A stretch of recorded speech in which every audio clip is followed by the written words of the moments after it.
They don't care what you still. Give me a run for my money. There was nobody, no one that run me. So give me a run for my money. Sipping bubbly, feeling lovely. Living lovely. She's lovely.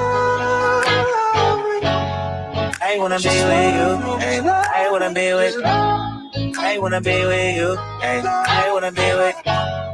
I wanna be with you. Just love me. If I didn't rap, they don't care what you still. If I'm in my mind, then where would you still? Keep it 100, I'd rather you trust me than to. Keep it a whole 100, don't got you, I got nothing. I got something. Hold up. We gon' function, no assumptions. Feeling like Tyson with it. Got out Tyson with it. Only for the night, I'm kidding. Only for life, yeah, only for life, yeah, only for life. Let's get it. Hit that shoulder, man.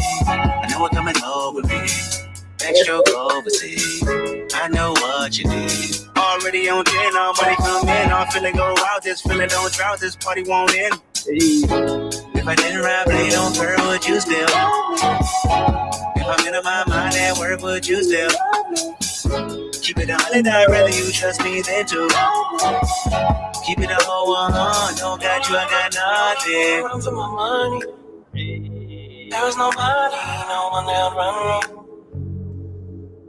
So give me a run for my money. Sipping bubbly, feeling lovely. There you go. Living lovely. She's lovely. I wanna be with you. I wanna be with you. I wanna be with you. I wanna be with you. I wanna be with you. Just love me. I'm on the way. We ain't got no time to waste. Hop in your come on the way. And mine away. I don't want pressure you none. I want your blessing today. Oh, by the way, open the door by the way. Show you that I'm on the way. I'm on the way. I know connection is babe. Pick up the phone for me, babe. Damn it, we jamming. That attitude for your nanny. Curving your hip for your memory. Remember, Gardena, I took the studio camera. I know Top will be mad at me. I have to do it. I want your body and music. I'm about to be one to prove it. Look what you made. Told you that I'm on the way. I'm not gonna exit away. Yeah. If I didn't rap, they don't care what you still. If I'm in my mind and where would you still? Keep it 100, I'd rather you trust me than to. Keep it a whole 100, don't got you, I got nothing. Run for my money. There was nobody, no one that run me. So give me a run for my money. Sipping bubbly, feeling lovely. Living lovely. She's lovely. I wanna be with you. I wanna be with you. I wanna be with you. I wanna be with you. I wanna be with you. Just love me. What's up, BCU? Drop some flames in it. Turn up the really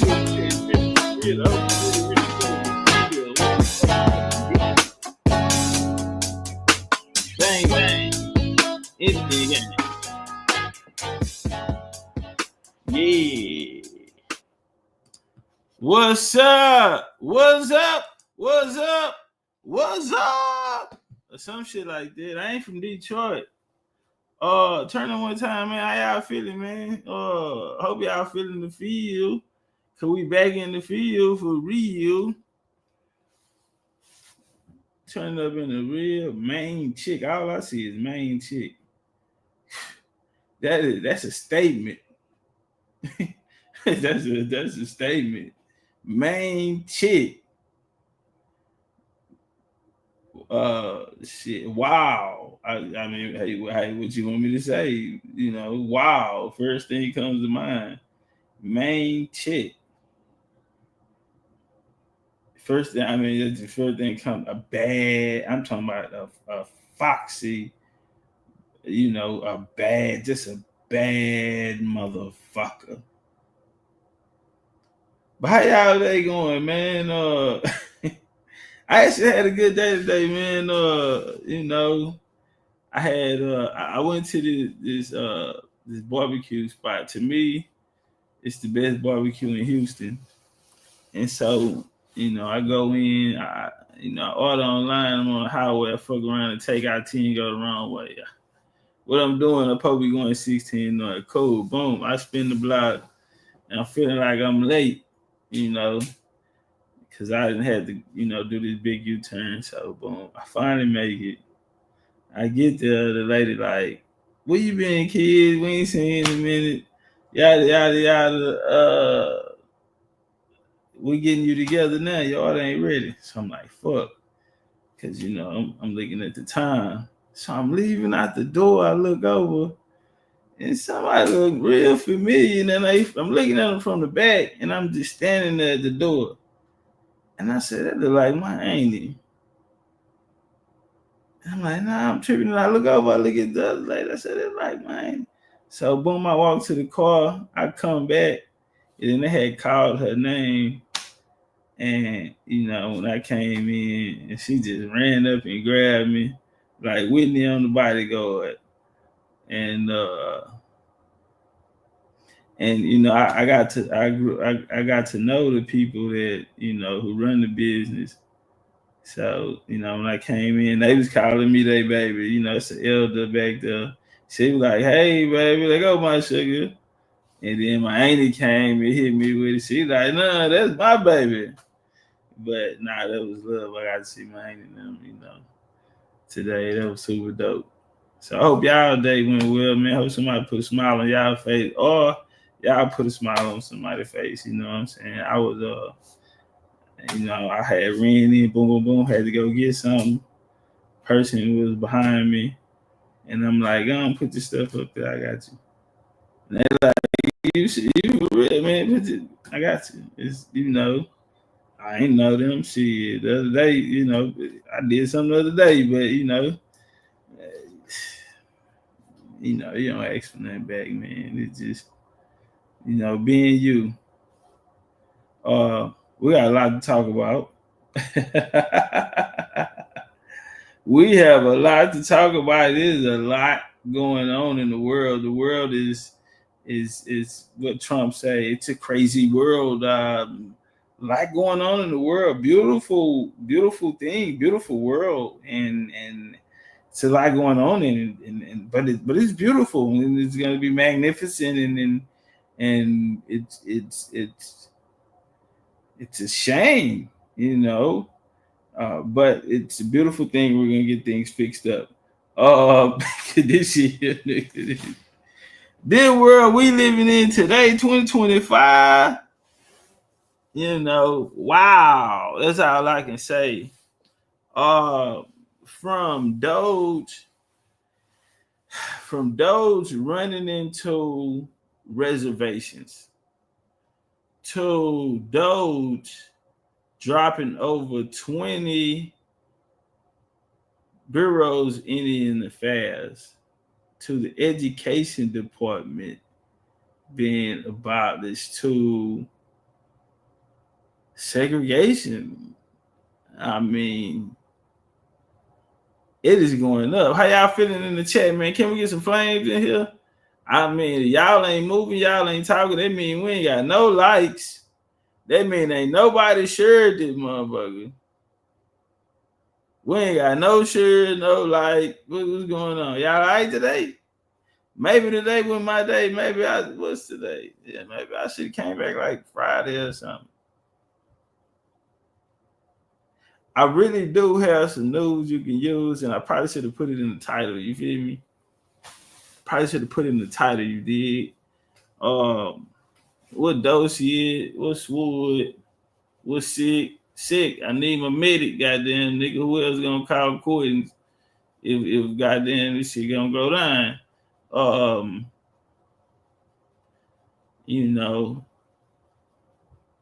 And it made me think about something. I talked to something the other day about this video. And it was video. Me and Sword went on there. And I think it was fabulous breakdown of what slave voyages was about, and the role that institutions attempted to use it to solidify the transatlantic slave trade, and it actually backfired. Why you say that, Chief? Because the people who created it, as they updated their information, did as they dug deeper in their research, they find out, they come to the conclusion, and they're pretty upset about it, that their findings, their work is not being properly represented. They tell us that their work is being used to push the narrative of a West African slave trade, when in actuality, the documentation and research they found actually proved that it was a intercontinental slave trade, meaning domestic, and not so much of a West African story. And I said, well, damn, don't that sound like something we've been telling them? And now on top of that, oh, do your DNA. We've watched the Pan-Africans come out here and encourage us to take jabs in 2020. They've encouraged us to vote Democratic no matter what the skin color was. And they used slavery, and they used things. They used methods of black inferiority. They still singing Kumbaya, holding hands and doing slave hymns. Still stuck back in civil rights era. They're making promises of reparations. They're telling us they're studying reparations and these things, and nothing is coming about. And today they're in a position to, one, like I said, 3 major points: Doge showing up at reservations, Doge eliminating BIAs all across this country, right? Which has these so-called sovereign nations weary. Now the governmental bodies that's running them are actually revealing that they're not so sovereign as they portray to be. And this is a money scheme, as in Trump words, a kickback. And a lot of this money been going. A lot of we watched the Northern Cherokee. Somebody say, "No, what the hell is a Northern Cherokee?" That's what I'm saying. Northern Cherokee is a 501c3. Them niggas go down from Mississippi through the Midwest. It has never in history ever been no one called a Northern Cherokee. But just like we heard the guy from the Seminole Nation say, the real Seminole were the Miccosukee, but we claimed the name before they could. So now they can't use it, even though they the real people. We went in and got the paperwork done to get it created as a charter court. Before they did, they took care of it on the business end. And so the BIA is gone, and these people are saying, how are we going to sustain ourselves? Well, goddamn, nigga, ain't you? What? Ain't you sovereign? Ain't you a nation? Secondly, 23andMe. And boy, do they have a lot to say about that, because China may be possessing it. We're in the world of AI now. You might walk down the street and see somebody look just like you. Brother Dog Chief say, Topcatz, what you think about Umar talking about debating Dane for 20K? I don't think it's gonna happen. I'll say that. And one reason why I don't feel like it's gonna happen, because I mean, when you're talking that would be that would be something that would have to be discussed offline. Like it's too many people. You know what I'm saying? When that type of money, as we seen, when we was gonna have the largest event ever take place, it was so many outside force, or a lot of talking about it to people who had nothing to do with it.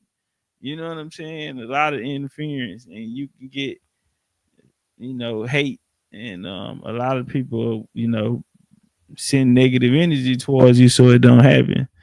Um, at this point,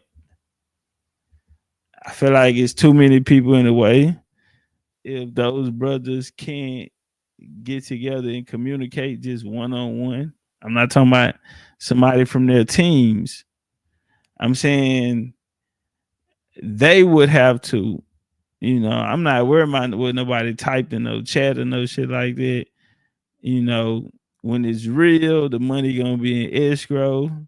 The business gonna be took care of properly, and overall, those two gentlemen will have to have the respect of each other to be able to dialogue with each other to get all the particulars dealt with. That's something I don't see happening. Um, I mean, I don't like seeing things like this. Um, like no fantasy fight shit, because this is something that can actually happen. You know what I'm saying? This can actually happen. So I don't like the fantasy fight shit. I don't like, oh, this is a possibility and then it don't happen. I'm more of an action type of guy. You know what I'm saying? I'm going, first off, if I was either one of them, I wouldn't have nobody in my business. Niggas wouldn't even know it's $20,000. See, that's the part that make it feel fake to me. The fact that the public know how much the purse should be or how much it is, that let me know that it's too many niggas in the way already. That let me know that these brothers are not dialoguing personally, because it's gonna have to be a respect that, even if it's just a business respect. Okay, you know. And so, I mean, to me, it's just like some internet shit. If I'm gonna keep it gangster, if I'm gonna be real, it's internet shit. I don't think it's gonna happen. I would like to see it happen. But right now it's some internet shit.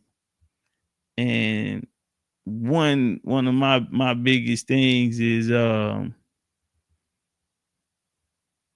getting people hopes up, or making promises that a nigga can't keep, or getting people hyped for nothing. Because what happens after that, when the hope is gone, and nigga, like the reparationists, they were really believing in those messages coming from those reparation niggas that were pushing reparations. And then when it couldn't happen, when it didn't happen, a lot of people lost hope. Everybody don't bounce back. So everybody don't come back once they lose their hope. Opportunities don't come back. Doors don't open. Windows close, And in time, motherfuckers, become irrelevant. So, that, I mean, yeah, I'm an Aries, so nigga, I'm head first sometimes. But I have enough experience in life, you feel me, to know. And for one, I wouldn't have everybody in my business. I would speak to the guy, not get somebody on my team. I think those two brothers should talk offline if there was any possibility of it happening. So right now, it just looks like some internet fantasy fight shit that we will not get to see, unfortunately, because if it was gonna happen, it'd be flyers, posters, dates, venue. It's so much shit go into it. It's not a $20,000 fight. That is a 6-figure fight. It's a 6-figure fight, and ain't no way in hell I'm doing business 6 figures. And I'm gonna put, you know, the whole internet in my business. You know what I'm saying? Ain't no way in hell. If it's real, once I secure the bag, then niggas can know. But right now it's fantasy football, nigga. He say, to be straight up, I feel like he need the money. That's why he came out in the opening. But to my understanding, they said that it was, I don't know, supposedly Umar was live on Instagram, and there was some people from Dane team, you know, like, why you want to debate Dane or something like that. And I'm saying, when you're on a certain level, that's not the way those type of things get worked out. You know what I'm saying? You gotta understand, bro. We talking about 6 figures. It's not a, you know what I'm saying? That's not how business get conducted, you know. So if it's gonna happen, those two brothers gonna have to get on the phone and get an understanding, you know, and set it up outside of the public eye, because there's so many people that wouldn't want to see it happen. For one, they know the financial benefits of it. For two, it, you know, somebody's career, who somebody leaving out that motherfucking fight, nigga, without the same respect on their name. Let's not forget that. Somebody gonna get kicked in their ass. Somebody gonna get kicked in their ass, and I'm gonna tell you right now, whoever get kicked in their ass will lose the respect of the people. I'm not talking about a little fall. I'm talking about, nigga, when you lock up, you got 2 gorillas. Man, it's like a tree falling in the forest. When whoever lose, that will be the end of their career. Listen to me.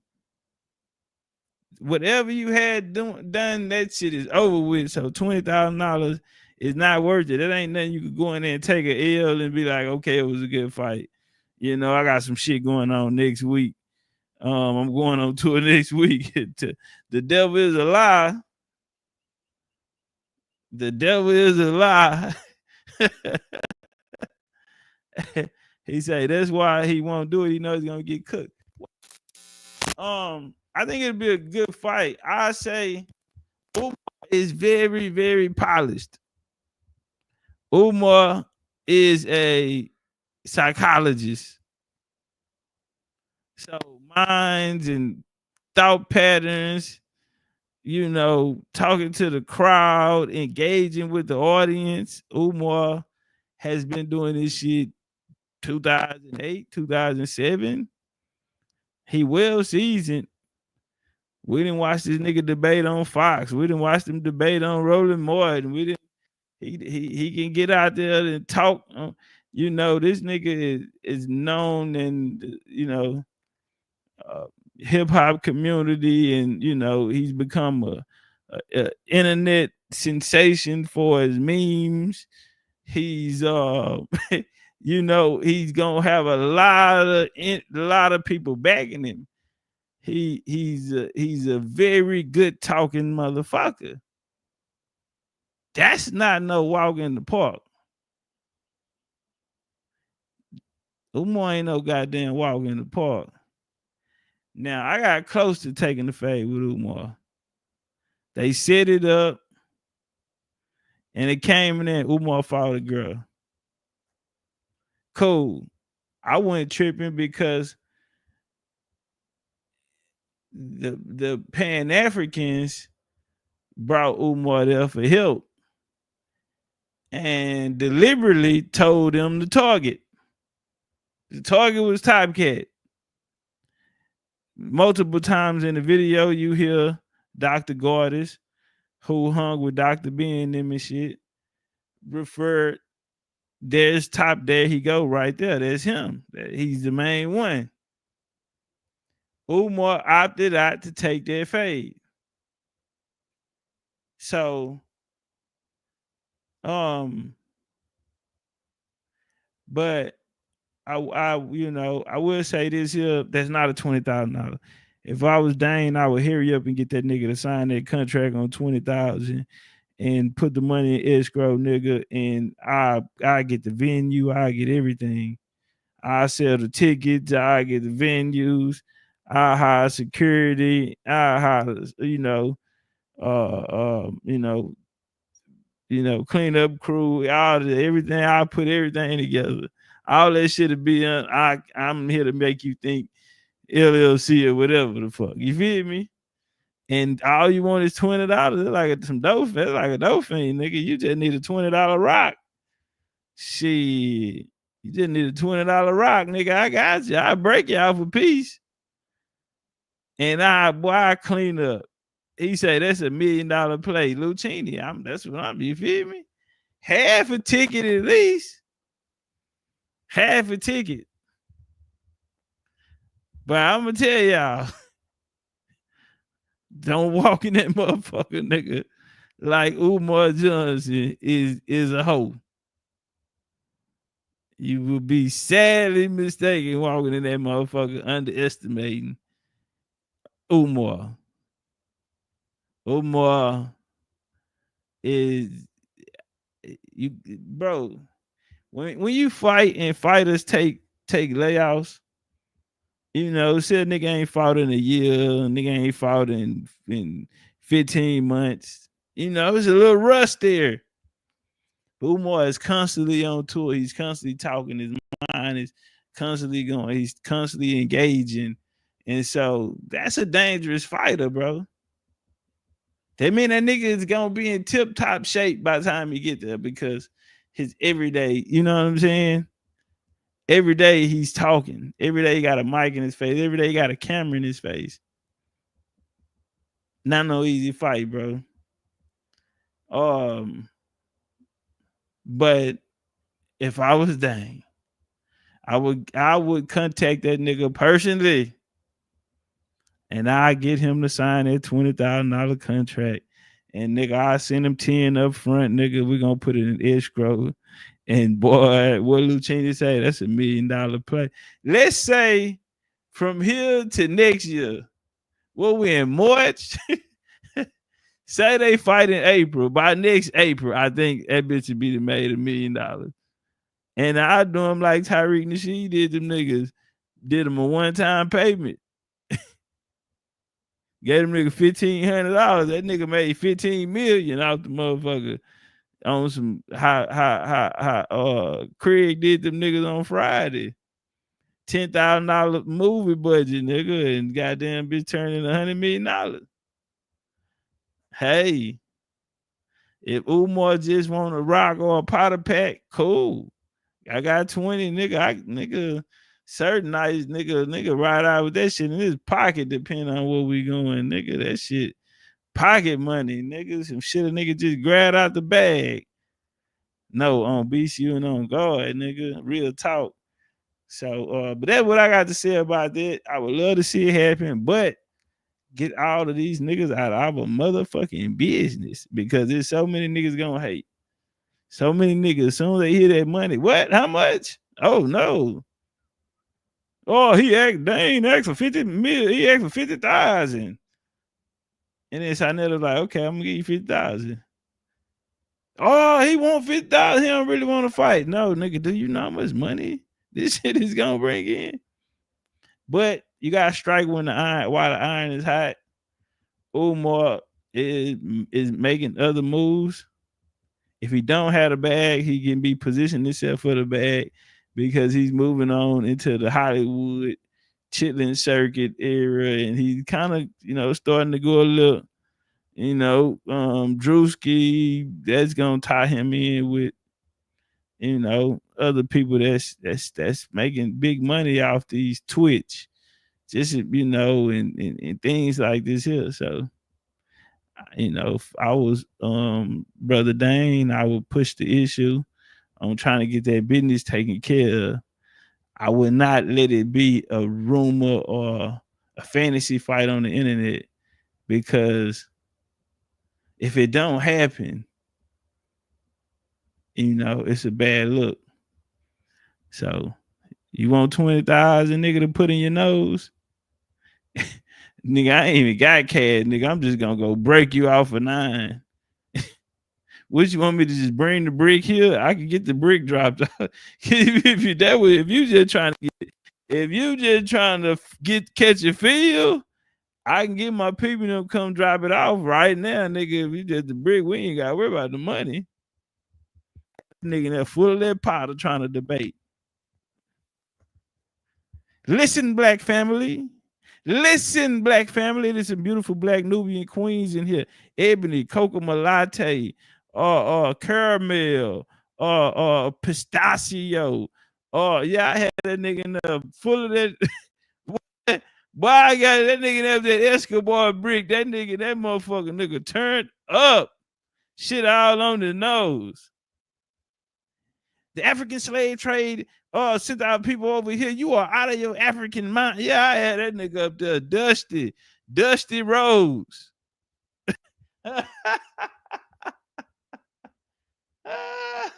He said he gonna debate Dane soon as school finished. Nah, fuck that. If I'm Dane, I'm pressing the issue.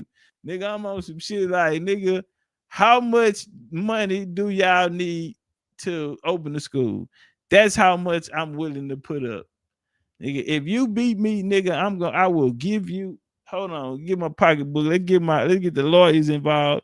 If I lose, I will pay for the HVAC, all that copper you sold at the recycling center, nigga. Them toilets you sold to the Mexicans and shit, nigga. The sheetrock, nigga, in that motherfucker. Nigga, I would pay for everything. I would pay for everything if you beat me. You gonna go, if I give you cash, you gonna go put it in your nose, allegedly. So either I could bring the, yeah, we'll fix up the school. Hey, why not? We're nice people. Nine Ray say, Dane was swiping across the, man, y'all listen, bro. That's not no easy fight. And I think Dane will win. I hope my nigga will win. But y'all crazy in y'all head. Y'all snorting that shit Umar snorting. If y'all think Umar, we ain't never seen no nigga whoop Umar. Umar is a bad motherfucker, bro. I give credit what credit is due. This nigga do this shit. Nigga on a 50 city tour, nigga was talking shit. Nigga agreed to the debate from Sweden. Nigga was in Sweden. Come on, bro. That nigga done been in front of different cultures, different countries, and his message resonate. It's not about the information. It's about how you can resonate with the people. Nigga, them folks in there are not scholars that's watching this, so they don't know if the answer right or wrong. But who can bring the information out the most convincing to the people? And this nigga's a fucking psychologist. So he can read the room and read his, you know what I'm saying? Though this is not this shit, all type of shit going this, bro. You're gonna have to really be prepared to go in there and beat and whoop a nigga like that. I say let him go in there, hit a couple lines in the green room, and then bring him out. Some yak to wash the shit down, a little whiskey. Bring him out. Whatever them Quakers drink, bring him out there. And then just rush him. Blooga, blooga, blooga, blooga, blooga. But his weakness is genealogy. His weakness is genealogy. He knows some of his lineage, but his weakness is genealogy. His weakness is American history. So it is things that Dane can exploit in there. But it's gonna be a personality clash too. Whose personality resonate with them. So it's a winnable fight. And it's a lucrative fight. This nigga just want 20,000 because the keys going for 20 in Delaware now. The keys of the bricks going for 20 now in Delaware. That nigga trying to buy a brick. Now I would get that nigga signed up in that contract so motherfucking fast, nigga. Before that nigga can wipe his nose again. For that nigga nose get to running again, I would have that nigga signing that $20,000 contract so motherfucking fast. Before that nigga can wipe that snot from his nose running because he need another bump. Boy, I had that 20,000 in escrow. Got me fucked up.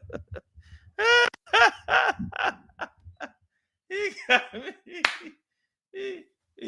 Damien said, what's the topic they would debate on? Well, Umar came up with a fancy title. Umar said Pan-Africanism against pretendianism. Against pretendianism.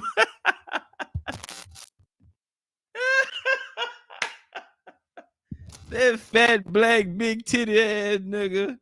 Yeah, that Quaker ass, no neck ass nigga, big beard, no neck ass nigga, pop belly, little dick and ass nigga said that. He said the debate would be Pan-Africanism against pretendianism. I swear, I saw the clip. He said this shit. Umar need his ass. Well, we do need. You got to get him out. You got to understand, bro. That's a lot to lose, fam. Somebody's coming out of there with an ass whooping. Somebody's coming out of there with an ended career. Somebody, niggas, money gonna be funny after that, bro. The people are not gonna believe in you. You gotta understand, nigga. That shit gonna be like a tree falling, nigga. That's a big fall. So, shit, lock them in on that 20K, man. Let them snort it up. Fuck it, and then go home with the 200K. I wouldn't give a fuck if I lost the debate, nigga. I got 200K, nigga. I'm retired any goddamn way. Y'all take it easy. I'll go in that bitch and lose, nigga. Even if I lost, nigga, I'm taking home. I still gave that nigga 20,000 like a smoker. Hey, 20, yeah, shit. I still handled that nigga like a smoker.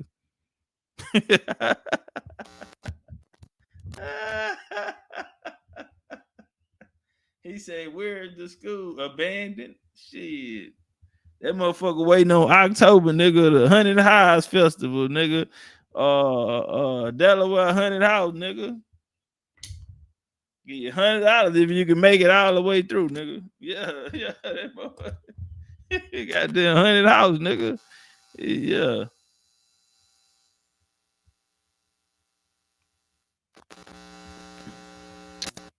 Come out first round and step on him with that genealogy and make him prove that African shit.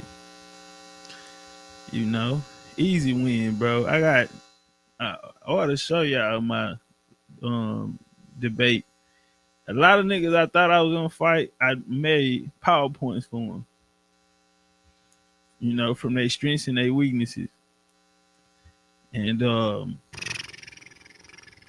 yeah, automatic fire. But it's all love though, man. We'll get into it. If it's gonna happen, keep it off the internet. Keep it off the internet if it's gonna happen. Cause you know, these internet niggas already fucked our shit up before. You know. Oh yeah. We're gonna walk that genealogy down, tell you. Cause you gotta bring them out of the element from talking to the people. Because one thing he gonna do is resonate with the people, bro. He's gonna resonate with them and he gonna make it a personality clash. It's gonna be more personality than information. Who sounds more convincing? You know, those are Umar's strengths. He's not the historian that he portrays to be. I'm listening to these niggas. Polite wasn't a historian. That's why I used to say, man, these niggas, I would have, like, if I was in that area, like, I would have watched these dudes easy because they are not historians. They they learned doctrine and they mastered the doctrine. But if you bring them outside of it, they'll fish out of water. You know what I'm saying? That's why I use the tactic of, attacking a nigga with, who you are, starting with you instead of world history and shit. Shit like that. Because I knew they weren't historians. Then I catch them in the later rounds on the history shit. But you gotta break their confidence first. Umar the same way. And that nigga said he's a Cuban. And he admitted he had American Indian ancestry. Hell, I got the clip. I was there. This the day I was supposed to fight him. He ignored it. It was damn near like a cop out. I got I have indigenous blood in me too. My family told me that. I got him on tape. We was supposed to get it in. I had my hands wrapped, everything. What's up, nigga? Mouthpiece in. We finna get this work. Nigga wanted absolutely no problem. Then he went on YouTube the next day, say, y'all pretendians will not run me off. You will not run me. You ain't run me off Facebook. Couldn't run me off Instagram.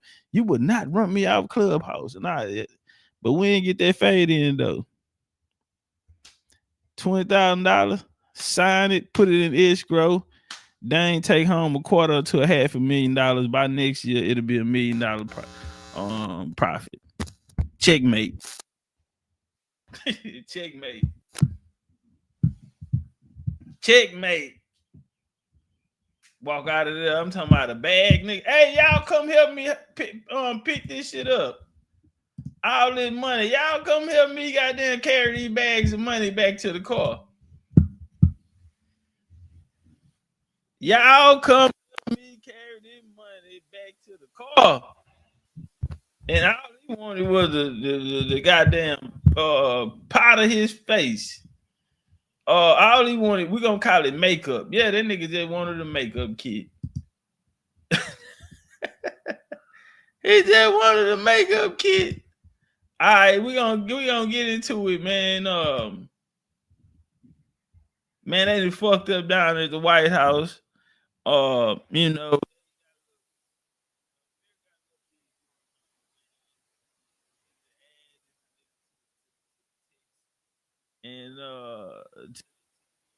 spam, man, wording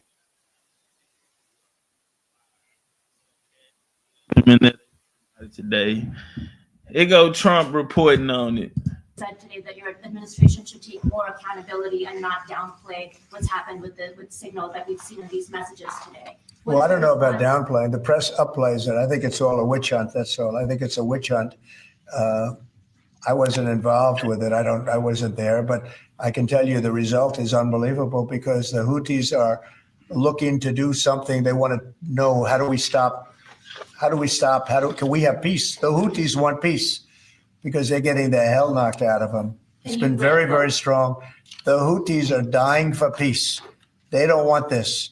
And they're bad. Look, they were knocking ships out of the ocean. We had in the Suez Canal, they only have about 20% of the ships going through. They have to go through a different way, which takes weeks of travel. And that really affects commerce. But the Houthis have been hit hard and they want to negotiate peace. But I don't think they're quite. Classified that was shared? Say it. Do you still believe nothing classified was shared? Well, that's what I've heard. I don't know. I'm not sure. You'll have to ask the various people involved. I really don't know. I can only tell you this. You don't want to talk about it. The Houthis have been horrible to the world. What they've done, killed a lot of people and knocked down a lot of ships and planes and anything else. It's not just the ships. And they have been hit harder than they've ever been hit. And they want us to stop so badly. And they've got to stop. They've got to say no mas. But I can only say that the attacks, it's attacks every day, every night. It's not just the one. You're talking about one. The attacks have been very successful, even beyond our wildest expectations. I don't know why niggas be wanting to play with U.S. Like Biden them and Obama them, a lot of that shit. Them niggas been having that looking real weak. But at the end of the day, bro, you do not want to fuck with the U.S. They gonna bite you, they gonna headbutt, they gonna elbow, they gonna kick you, they gonna knee you. It was some story that went back to Iraq. Now, I don't know how familiar y'all are with war history, but we go back to Fallujah, Iraq, one of the most famous battles out of that, era of warfare. That first Fallujah, it wasn't no walk in the park. So when they came around on that second, there was even talks of, WAR crimes against the US. They say niggas cheated.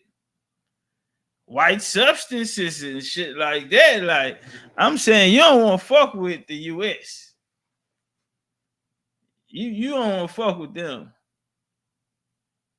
They will fuck your whole world up.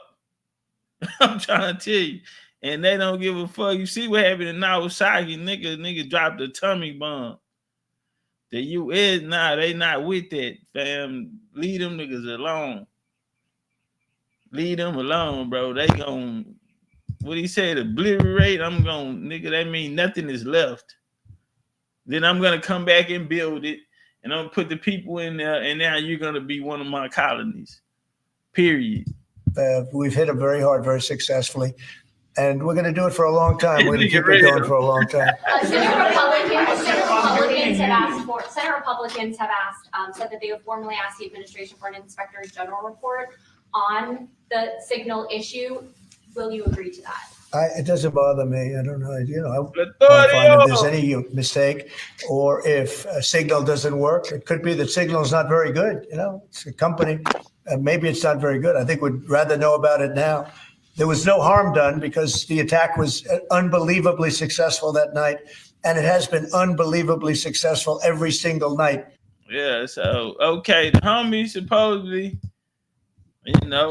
leaked out the goddamn war plan tactic, and it didn't went viral, which could show vulnerability and weakness with the US. But where it shows the weakness, you make up with the firepower. That's like me calling the players 4th and 1, 4th and 10. And goddamn, if I missed, I don't give a damn. My play, we know what I'm finna run. It's all about the execution. If people had knowledge of what was gonna happen, it didn't matter because it didn't stop it. Okay, the attacks were successful. Okay, I got my man. So I don't give a fuck if you knew or if you didn't know, nigga. Bottom line. Now, Miss Jazz back in the news. She stay in the news, but Jazz is getting bad. It was cool when she was out there in New York. It was cool when she was on the Hill in DC, but she brought it back down to Texas. And she is misrepresenting a lot of people in Texas have, something to say about Little Miss Jazz with the flat ass. Let's go. I'm Andrew Kraft. Let's talk about Texas politics that's really making its way, though, to Washington and nationwide. We have a live picture there over the Dallas area skyline here because the Democratic Congresswoman that represents the Dallas area, her name, Jasmine Crockett, is in some hot water after making some disparaging comments related to Governor Jazz with no ass or no ass Jazz. Which one y'all like? Greg Abbott at a gala in Los Angeles sponsored by the Human Rights Campaign over the weekend here. Time out, child. Listen, fam. I don't know. A lot of people just now coming in the show. Listen, we're gonna break down. So you have Doge going to reservations, Doge closing Bureau Indian Affairs over 20. Secondly, you have this 23andMe situation going on, people panicking about. after all these people told us to take a DNA test and encourage people to give these people your personal goddamn DNA and data. Thirdly, we're gonna go through some information on slave voyages. Slave voyages are coming out, and they're upset because their narrative has been spent. The research that they came to did not entail West African slavery. It was about Caribbean, West Indies, and the Spanish Americas. Spanish Americas, Portuguese and Spanish America colonies. South Central Brazil, these areas, the Caribbean, and not a West African story. And so we're going to get that cleared up from one of the people who put together slave voyages. We're going to hear it out his own mouth say that they misrepresented the work, and the information and the details are there to show that West Africa, why is West Africa even a conversation when all the information that they brought for it showed that this trade was actually coming from Spanish, Portuguese, the Spanish and Portuguese American trade amongst the Americas, the domestic trade.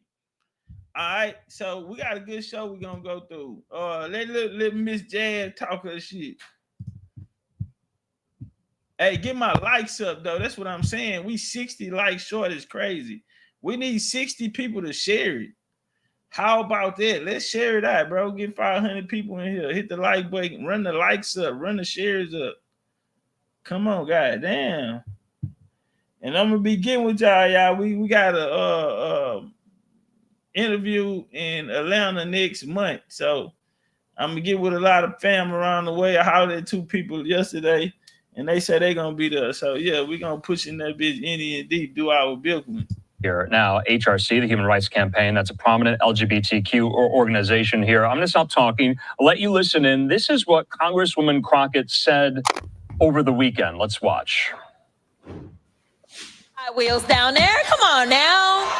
Oh, no, she didn't. And the only thing hot about him is that he is a hot ass mess. Okay, so that was Congresswoman Crockett there referring to Governor Abbott as the Hot Wheels governor, but then going on to describe him as a hot A mess there. Anyway, Fox's Stephen Dial, he's on this story there. He's from Fox 4 in Dallas. Let's listen. Dallas Congresswoman Jasmine Crockett is being called out by other elected officials for her comments last Saturday at a Human Rights Campaign event. Y'all know we got Governor Hot Wheels down there. Come on now. You went too far. And the only thing hot about him is that he is a hot ass mess. Referring to Governor Greg Abbott as Hot Wheels. Abbott was partially paralyzed when a tree fell on him decades ago. Hey, I'm gonna move on. Multiple Texas lawmakers took to social media to condemn Crockett for her remarks. Texas Senator John Cornyn saying, quote, "Hey, listen, Jazz out of North Texas. The most power in Texas is coming out of North Texas. North Texas was supposed to be the free state. South Texas was supposed to be the slave state. We talk about the oil money and all of that. You talking about North Texas. She up there with them big white boys that keep Texas red. Jazz, you fucking with the wrong people. That nigga did come in that bitch spinning. He did roll in that motherfucker, nigga. That nigga like Professor X. That nigga did roll in that motherfucker like Professor X, nigga. Crockett's comments Hot Wheels is crazy. are disgraceful. Can you imagine if a Republican said something like this? It would be on the front page of the New York Times and all over CNN. I spoke to Crockett Tuesday. She had this to say, quote, "I said that he was a hot expletive mess, referencing his terrible policies. Never at any time did I reference his condition. I am even more appalled that the people that unequivocally support Trump, who is known for racially insensitive nicknames and mocking the uniquely abled, are outraged. Keep this. Yeah, that nigga came in that bitch with that doing the wheelie, nigga. That bitch on 2 wheels. That nigga moving like that nigga in Boys in the Hood in the wheelchair, nigga. That nigga knew how to do the moves in that wheelchair, nigga. Calling them out. I had a homie, rest in peace, Monkey Sean. He was in the wheelchair. Monkey Sean had a big top. He was strong than a motherfucker. And he used to call out fades. So the way he get his fade is let's get in the back seat. So when he got a problem with somebody, then they get in the back seat. Cause now we even, nigga. We both sitting down. You know I can't stand up. Yeah, we both sitting down. So yeah, they get in the back seat and they just get to throwing them hoes. And I'm gonna say this, Monkey ain't lose too many of them hoes in that back seat, nigga. Them Hot Wheel drivers, nigga. Them niggas strong than a motherfucker. Energy up for all people, not just your political adversaries. On March 29th, it's my birthday. And all I want to see happen on my birthday is for Elon to be taken down. Crockett is also in hot water for this comment she made about Elon Musk, who has been the target of protests and whose Tesla dealerships have been hit by vandals. Moments after the remark, Crockett gave a clarification, saying she did not mean violence towards Musk. I'm saying that figuratively. Obviously, everything that I am promoting is nonviolent. And so definitely don't want anyone to take that. You talking reckless though, Jazz. Jazz. Trump called a low IQ wig wearing bitch today, but that's neither here nor there. But Jazz, you're in Texas. You have to run again. The people in your district, you ran against a weak ass nigga, right? So you basically got put there. They set that one up for you. Lee Mary came down there. Listen, bro, that's how much money they got because they sent Lee Mary down there to Texas. They got on Lee Mary there. They say, nigga, you ain't past the bar. You can't even operate in law down here. So he had to go to school to go do his thing. Then they tried to get him in the district attorney seat, which Mr. Hot Wheels, who Jazz referring to, he was set in that seat before he became governor of Texas. So they're trying to take that pass where he's going to be the attorney general, Lee Mary meaning, and then move on to be governor. And he, when he got down there, them YT boys kind of shut him down. So they're bringing in Jazz, and I think she's just, piling more dirt on herself. That word literal in any way. Those comments did not sit well with the U.S. Attorney General, Pam Bondi, who thinks Crockett should be censured by Congress. Yet she turns and says, I'm not calling for violence. Well, she is an elected public official. And so she needs to tread very carefully because nothing will happen to Elon Musk. All right, we thank Fox 4 reporter Stephen Dial there from Dallas. Well, Congresswoman Crockett is responding, and this was just in the last hour on social media, even more fully here. I want to read the entire tweet thread. She says this: I wasn't thinking about the governor's condition. I was thinking about the planes, trains, and automobiles he used to transfer migrants into communities led by Black mayors, deliberately stoking tension and fear among the most vulnerable. She says, literally, the next line I said was that he was a hot A mess, referencing his terrible policies. At no point did I mention or allude to his condition. So I'm even more appalled that the very people who unequivocally support Trump, a man known for racially insensitive nicknames and mocking those with disabilities, are now outraged. She says, keep that same energy for all people, not just your political adversaries. She says, finally, this is yet another distraction. Instead of obsessing over and hanging on to my every word, maybe my political foes should focus on doing the work of the people who elected us to improve their lives here. But some of her Republican colleagues there from the Texas congressional delegation are not really taking this lightly here, going so far as to issue and propose censure resolutions on the House floor against Congresswoman Crockett here. I want to put this up from our colleague there at Fox, producer at the Pentagon, Liz Elkind. or on Capitol Hill rather. She got this scoop here, meaning she got it first before everyone else. She says Congressman Randy Weber is introducing a censure resolution against Jasmine Crockett for calling Texas Governor Greg Abbott Hot Wheels. The draft resolution was obtained. He ain't never gonna be able to let that name ain't never gonna go away. He gonna be forever remembered as Mr. Hot Wheels. No, that nigga, they gonna, boy, what? You are forever, brother, Hot Wheels. Listen, a lot of people ain't like Abbott in Texas. Abbott used to be the nigga for what they call it, child support. So women used to threaten men and say, I'm gonna put Abbott in, I'm gonna call Abbott. Abbott was a motherfucker. See, he was a juvenile judge as well. He put a lot of people in jail. Long sentences, hard sentences, for small crimes. And his son, he ended up sending his son to the jail, like, to teach him a lesson. And they unalived him because of who his daddy was, and his daddy had gave him a lot of time. Yeah, facts. That's who. They talking about a tree fell on his ass, nigga. That's because Abbott was a very bad person. He took a lot of life away from a lot of people, and so he's not a very light guy. I'm gonna say that, but he got some powerful friends. So Jazz, you need to watch your goddamn Miz out. Now he go to DMs. They don't agree with what Miss Jazz had to say. Have you met MAGA? Have you been to a MAGA rally where Trump is mocking a disabled journalist or a POW or saying we should punch him out? I mean, it is rich. And let me tell you, I have been very, very out there on criticizing Trump for that disgusting, disgusting rhetoric that has coarsened the language around politics. It's gross. He's why we got here. And what she did was disgusting.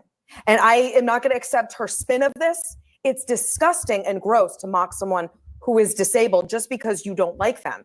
And if Democrats, this is your idea, this is what your party is going to do now, is do Trump, but gross, but worse, and then pretend it's not. I'm not here for this, and please do better. Please, this cannot be the answer for the future of the Democratic Party. I mean, I think actions speak louder than words. And in this instance, I think we have a president who, when the plane crash happened in Washington, D.C., he blamed it on people with disabilities. When RFK says that autism is a threat to the American way of life, which is a disability, apparently the White House has ended ASL, American Sign Language interpreters, in briefings, which is making it inaccessible. Questioning and gutting Social Security, which a lot of disabled people rely on, Medicaid, Medicare, people rely on. And in his first campaign, he sent his son to TYC. It was him. And they unalived him. Mocking disability. Two wrongs don't make a right, but actions speak louder than words. And the policies of the Republican, including undermining special education, ID, the Individuals with Disability and Education Act, making sure that schools are not going to be accessible. Those are the actions of this administration. Those are the actions of the Republican Party. I would rather folks be demonizing those things than. But to be clear, you don't agree with what she said, right? Well, her explanation was that she wasn't referring to that policy. If she so you buy that. But here's the thing. If you make fun of somebody because of their disability, I do not agree with that. As a person with a disability, as a person who has family members with a disability, as a person who has taught children with a disability. That sounds like somebody, a white man saying I have black. She said that's not what she was doing, and so I know Jasmine, and I believe Jasmine if that's what she was saying. Well, I don't know her yet, and so here's how I see it. Uncle Tommy. She's new. Mm-hmm. She's young and she's trying to find her way. I think that this party is scrambling, trying to seem tough and I'm seeing this party traffic in a lot of curse words. That's supposed to like the new cool thing to do. I don't think that's going to be as useful. I even heard Pete Buttigieg with a whole bunch of curse words. I don't know who gave that memo. I don't think that's very useful. I think you have to be very careful when you're talking about people with disabilities. And I don't think she was careful. And I don't know her enough to say she's not being honest. I'm going to tell you, it sounded bad. And I just want to finish. I think this party is trying to find a way to look tough and to show fight. But this is not the way. Vance, they probably got a highlight reel. We're in March from January since Trump and them took office. Vance has said a lot of critical things about the actions of the Dems. He said a lot of things, and a lot of people are paying attention to what he's saying. He's criticizing them. Like, you see this coon, she trying to take up for her. I think that Vance is trying to tell them, you know, a lot of these things that y'all doing, I'm not fucking with it. So where will Vance? What Vance gonna be at? Didn't they give him $100 million or something like that? I wonder what he had to do for that, or was that a little kickback cash? I don't think the cursing is gonna work. I think I've been on stage and I've gotten a little bit hyped sometimes too. I hope that she will take this as lessons. You talked about learning lessons, that type of stuff. It doesn't sound to me like she's actually taking full responsibility. If that's true, I don't like it, and she can't do that again. She's too important to us to do that again. What I fear is that no lesson could ever be learned as long as you're doing these things in front of audiences who roar when you do it. When you have comedians who are broad messengers for the left making unfair jokes and people are roaring, when you have politicians being vulgar and saying what's the lesson? What's the audience? It says a lot about the audience. But no, what we're trying to deal with is that Trump has done this and he's been successful. Yeah. So when you have somebody who does this stuff and they're successful, you start thinking, well, is that the right way? I would like for us to say it's not. But I think it's hard for us to hear Republicans scolding us on it when your guy does it all the time. We are trying to find a way forward. Jasmine is too important to make these kinds of mistakes. I think she has a bright future. I hope that tonight she's looking and says, you know what? I don't have to do that kind of stuff to get an applause line. She's too important for us to make those kind of mistakes. Now we come to learn that people in the Now hold on. Now they talking about her. Now, what about y'all remember when Biden told the dude in the wheelchair to stand up? Y'all remember that one? It brought me back. I say these goddamn Democrats, check Biden out. Told that Chuck Graham, state senator's here. Chuck, stand up. Chuck, let me see you. Get the hell up, Chuck. What are you doing sitting down? Got all these people in here. Come on, Chuck. So I'm told that Chuck Graham, state senator's here. Chuck, stand up. Chuck, let me see you. Oh, God love you. What am I talking about? Oh, shit. What the hell? This nigga ain't got no legs. My bad, Chuck. Damn, my guy. Chuck, you know I fuck with you. You know you my nigga, Chuck. My bad. I forgot you ain't. Damn, I looked down. That nigga ain't got no leg. That nigga ain't got no shoes on. My bad, Chuck. Damn, Chuck. My bad, man. I popped a perk before I ate breakfast this morning, man. My bad. I woke up with a headache, Chuck. God damn, my nigga. Bottle on me. Get Chuck a bottle. Oh, shit. Damn, Chuck. My bad, fam. Them Democrat got a record of fucking with niggas in wheelchairs.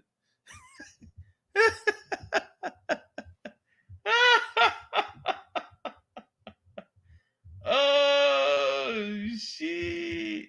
So little Miss Jazzy, where's she at? Cause she posted, yeah. Okay, here we go.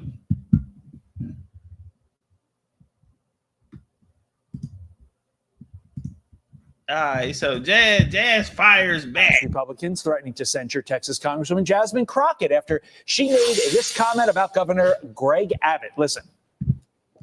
Y'all know we got Governor Hot Wheels down there. Come on now. And the only thing hot about him is that he is a hot mess, honey. Wow. Abbott has been in a wheelchair for over 40 years after a large tree fell and crushed his back while he was jogging. So let's make fun of that, shall we, Jasmine Crockett? Really? She posted on X after getting backlash, not really backing down. She kind of doubled down. I wasn't thinking about the governor's condition. I was thinking about the planes, trains, and automobiles he used to transfer migrants into communities led by black mayors. I'm even more appalled that the very people who unequivocally support Trump, a man known for racially insensitive nicknames and mocking those with disabilities, are now outraged. Wow. Gen Z political commentator Morgan McMichael joins me now. Morgan, what does it say that this Jasmine Crockett is one of the leaders of the Democratic Party right now? Good morning, Todd. You know, when I'm looking at this story of Jasmine Crockett, I think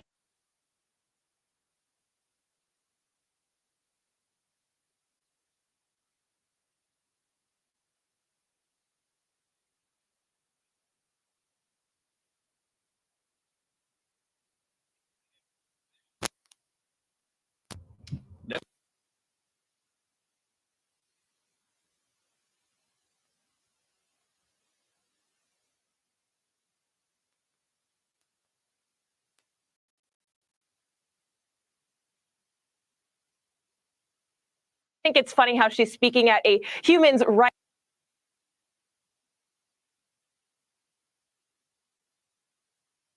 campaign, and it's just distasteful. You know, I don't think she really cares that the rhetoric that she is spewing is hateful towards Republicans at all. And to be honest, I want to give an example here. When you look at AOC, she's made an entire career, become famous and wealthy off of running her mouth. And I think that Jasmine Crockett's entire persona is made up, and she's trying to do the same thing and follow in those footsteps, run her mouth, make crazy, blatantly disrespectful and disingenuous remarks about Republicans, and she ends up getting the clicks because no one really heard of Jasmine Crockett 12 months ago, yet now she is making the headlines for saying such insane things. And you know, she's not new to inciting violence. She continues to do this, talking about Republicans. She made remarks about Ted Cruz. And to me, it's like, as a sitting representative, how can you go out there and talk about your constituents in such a negative way and say that you are all for uplifting everybody, you want positivity in this world, yet you are the reason for inciting violence to a lot of Republicans? You know, it's just very distasteful, and I just see a lot of hypocrisy coming from her and the entire Democratic Party. I mean, look, it is great for clicks. Man, Jazz said, man, listen, fuck what y'all talking about. Y'all gonna have to come get me. I'm finna ride this till the wheel fall off. 23andMe, where them Africans at? Where them black folks at? Who been riding this whole time? They had a brother on TikTok. He showed that he was at this African DNA with the co-founder, and he actually, you know, he showed around the room. Everybody in that bitch get discount at IHOP. They get a seniors discount at IHOP. I mean, the whole room had gray hair, gray beards, everything. Everybody in there old. He the youngest nigga in there, and his goddamn beard gray. But he was actually able to get an interview with the lady. And she called him out for having her on to talk about a DNA test that he himself have not taken.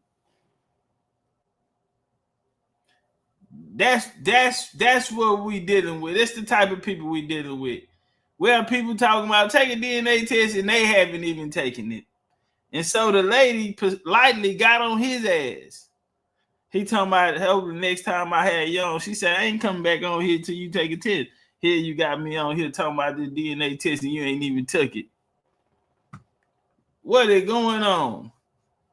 So, all of the Pan-Africans, take a DNA test. It could be the end of the road for 23andMe. The DNA DNA testing company, once valued at $6 billion, is now filing for bankruptcy protection. The company currently sitting on the genetic information of more than 15 million people, and that is raising some serious privacy concerns. For more, let's bring in the cyber guy, Kurt Knutson. Good to have you with us on this story. So the obvious question, if you're one of those 15 million, what do you do? Brian Dagan, good to see you guys. By the way, I love your show, and I've been watching, and I just love it. I think you guys are doing, you're kicking it. So I spit in a thing in 2013. I sent it into 23andMe, and I thought it was going to be the coolest thing in the world. Oh, fam, they got you too, Kurt. Kurt said he spit on that dick in 2013. Kurt, they got you too. Damn. Let's see what white folk got to say about the shit. Only had anxiety ever since because it told me that I was predisposed to macular degeneration with my eyesight and a couple other things that I've got my radars up in life that I didn't need. And then we hear stories about relatives that come knocking at your door because they use the ancestry part of this and found out that you're somehow related. Did you want them knocking at your door? We don't know.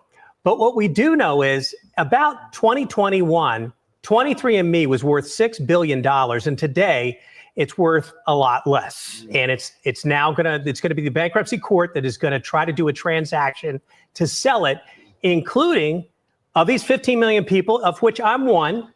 I'm an asset. I'm now an asset to the buyer. Who's the buyer?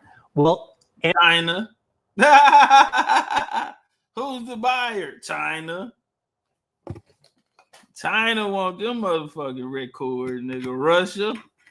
Russia and China say we're gonna go half on them sons of bitches. Who's the buyer? Russia and China. And Wojcicki, who was a founder, wanted to make an offer. Maybe she'll do it again with the bankruptcy court. Think about it. Pharmaceutical company would love to have this data. So it could be that. Are you now going to be predisposed to have your data with a pharmaceutical company? Or maybe it's the insurance company that's going to buy it. And then they're going to look you up and down with your DNA and say, what kind of risk are you in the future? So at this stage, if you've had anything to do with DNA testing and genetics online, I would say this is the loudest bell you've ever heard to rein in that data, rein in your privacy. First thing you want to do, especially with 23andMe, because about a week and a half ago, they redid their rules online. You're going to want to opt out of their arbitration, which they changed their terms and conditions to say you have to arbitrate. Otherwise, you have no legal recourse. So do that immediately. You only got 30 days to do it once it switches over. Regularly review those privacy preferences you've got set up, whether you have 23andMe or another company. Make sure you understand what of your data is being shared and with whom, and then limit or disable your participation in studies. Listen, family, if they come out and what they tell you, you can't erase text messages. Check. They say you cannot erase social media messages. They keep all of that shit there on file. Now, you can delete it where you can't see it, but it's going in their records. So they're telling people, first telling you, go take the DNA. No sound, y'all can't hear me? They saying no sound, y'all can't hear me? Okay, now I can hear me. Okay, we good. And now, they turn around and say, okay, well, tell them that you don't approve of them. Bro, what? Bro, they don't, listen, fam, they don't throw that away. Nigga, that is so much value in that. So who looking into it? Insurance companies? Who can now, when you niggas lying, they ask you, do you smoke? You smoke cigarettes? And you like, nah, I don't smoke no cigarette. Bitch, we got your DNA. We got all type of methamphetamines in your motherfucking ass, nigga. Yeah, nigga, boy, your insurance gonna be higher than a motherfucker, nigga. The whole family playing, nigga. Everybody, nigga, we found something in your system. Yeah, you motherfuckers carry sickle cell, anemia. Nigga, cancer running the family, nigga. Oh shit, you nigga, boy. And when Martin say he feel like he walked his people in a burning building, you know, these black folks have walked us in the burning building, and now what do they can't even come save you. But what Trump say, they got the kickback. Had to be a kickback. I mean, why would you promote something that would be detrimental? And if it wasn't detrimental, why are they on the news saying go tell them to erase it, knowing damn well you can't erase it? I mean, there's a lot of stuff that's going out there. They'll say it's anonymous, but when someone buys this company, whether they have to, even though they may have to adhere to the rules of privacy, they know who's that DNA belongs to. They have that, and you have no sense of privacy with the owner there. And I would say it is also time to download your entire genetic record if they allow that. 23andMe does. And I would store that in the safest place possible, offline. And then if you feel really like you don't want your data there anymore, and a lot of people don't, California Attorney General today is saying delete your data from 23andMe as a must-do thing. I'm not saying it's a must-do thing. I'm just saying that you may want to think about it. I went on today. I looked at it. Everything's operating normally. And I actually ran into a couple messages I thought were interesting.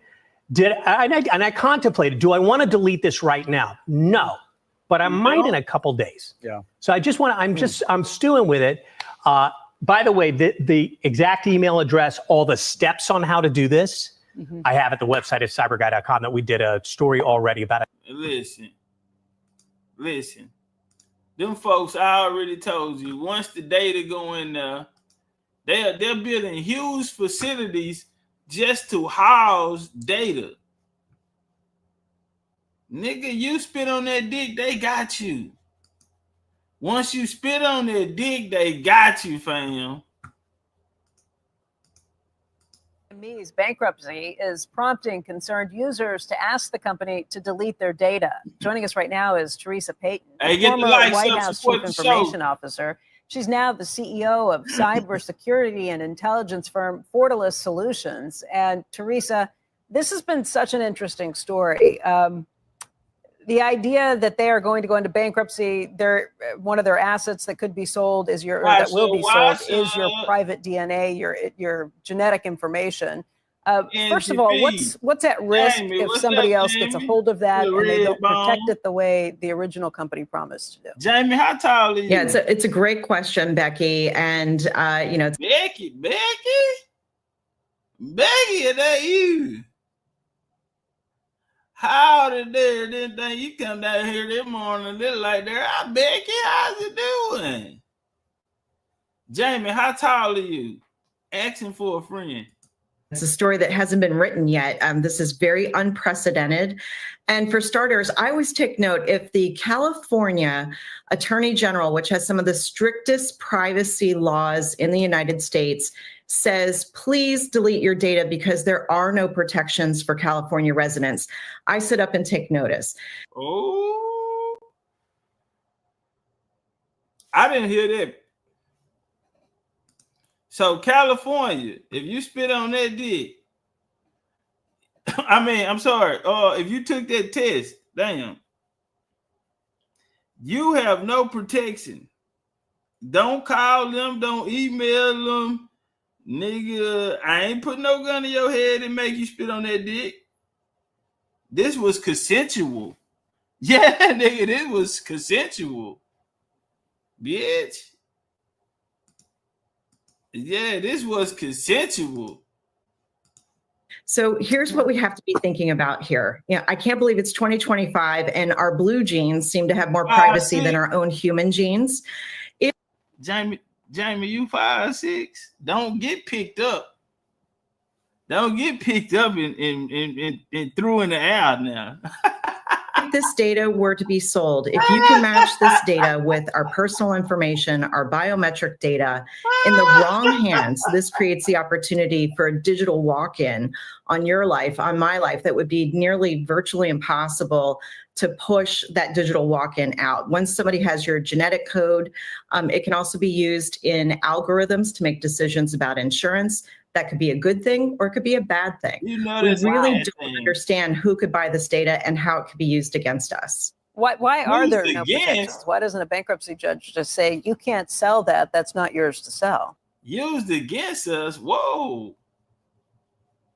How it could be used against us? Wow. So you didn't put yourself in a goddamn predicament, nigga. How it can be used against us in the age of AI. And Pan-Africans and black niggas' fingerprints are all over it. Because y'all came to our people, told us to take this. And now it can be used against us. This shit feel like when they brought syphilis. Talking about bad blood in the community. This sounds like the Tuskegee experiment. We gave away our rights when we signed up for this stuff to begin with. Many people opted into terms and conditions and user agreements that may allow in bankruptcy court for that data, which is truly a golden. That country niggas say they in the pickle. You want a pickle? You want a pig feed pickle? Or you want a pickle with the Kool-Aid in it? Asset up for sale in this bankruptcy proceeding. So, I mean, maybe we can all hope that a judge is going to rule in our favor, Becky, but I'm a big believer in we can't wait for Superman to save us on this. People should take this into their own hands. The problem is that even people who have been trying to delete their information this week, some have been successful, many have not been successful because there's... Whoa! So you mean to tell me, so people been trying to, and that ain't nothing but the YT people, because the niggas so dumb, you know, they ain't got the information. They don't even know they being attacked. They don't even know they being attacked right now. They don't have the information. Many people have not been able to get their information deleted. So how are they going to use it against you? There's been so much activity to this website, like they've probably never seen before. So if you are trying unsuccessfully to do that, what are your options? Well, there is an email. There's 2 email accounts that I found that people can actually email. So now you actually would have sort of a digital paper trail, if you will, Becky. Customer care at 23andme.com and privacy at 23andme.com. I recommend using some grace and patience with the people that you're dealing with in the email or even on the phone number. You can actually call 23andMe. Remember, they're just trying to do a good job for you. They're in an unfortunate circumstance, and grace and patience with the employees there will go a long way to getting your data deleted. That's an excellent point. Are we stupid for ever signing up for any of these genetics testings or these genealogy things? Is there just... Are we stupid for signing up? That's a good goddamn question, because the Indians been telling the Afrocentrics and Pan-Africanists that they crazy as hell for sending them that. And what they tell you, yeah, you don't say that about no fraternity. You don't say that when it's used in court for forensics, and you know, they get real philosophical on us. And now white folks say, oh, we stupid for doing this shit. I am curious to hear this answer. There's too much at risk that you're giving away by trying to find out something that you're curious about? I think this is a tough Hold one. on, let her answer curious it about? again. Genealogy things, are you... Data deleted. That's an excellent point. Are we stupid for ever signing up for any of these genetics testings or these genealogy things? Is there just too much at risk that you're giving away by trying to find out something that you're curious about? I think this is a tough one. You know, it's sort of a risk versus reward. For many people, they really wanted to buy into the idea that not only could I find my long lost relative in a country, you know, far away from me, but also the genetic code, you know, the promise of unlocking our genetic codes to have personalized healthcare. And so for people who have a family history, for example, of something that gets passed down from generation to generation, there was a promise made to everybody that this could unlock the code and help make sure that, you know, diseases that were terminal in the past would just be something that could be personally treated in the future. And so I don't blame anybody who decided to. Now, wait a minute, because if you're going to be honest, Ms. Teresa, you have to acknowledge the fact that the government came out and said 23andMe couldn't tell people those things anymore.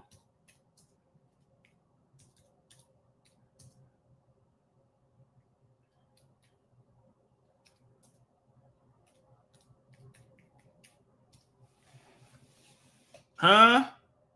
23andMe reports, including genetic health risk, carrier status report, do not diagnose disease or provide medical advice, but rather identify genetic variants associated with increased risk for certain conditions. Now, they got in trouble behind this. They had to come back and change and put a disclaimer down. They had to come back and put a disclaimer.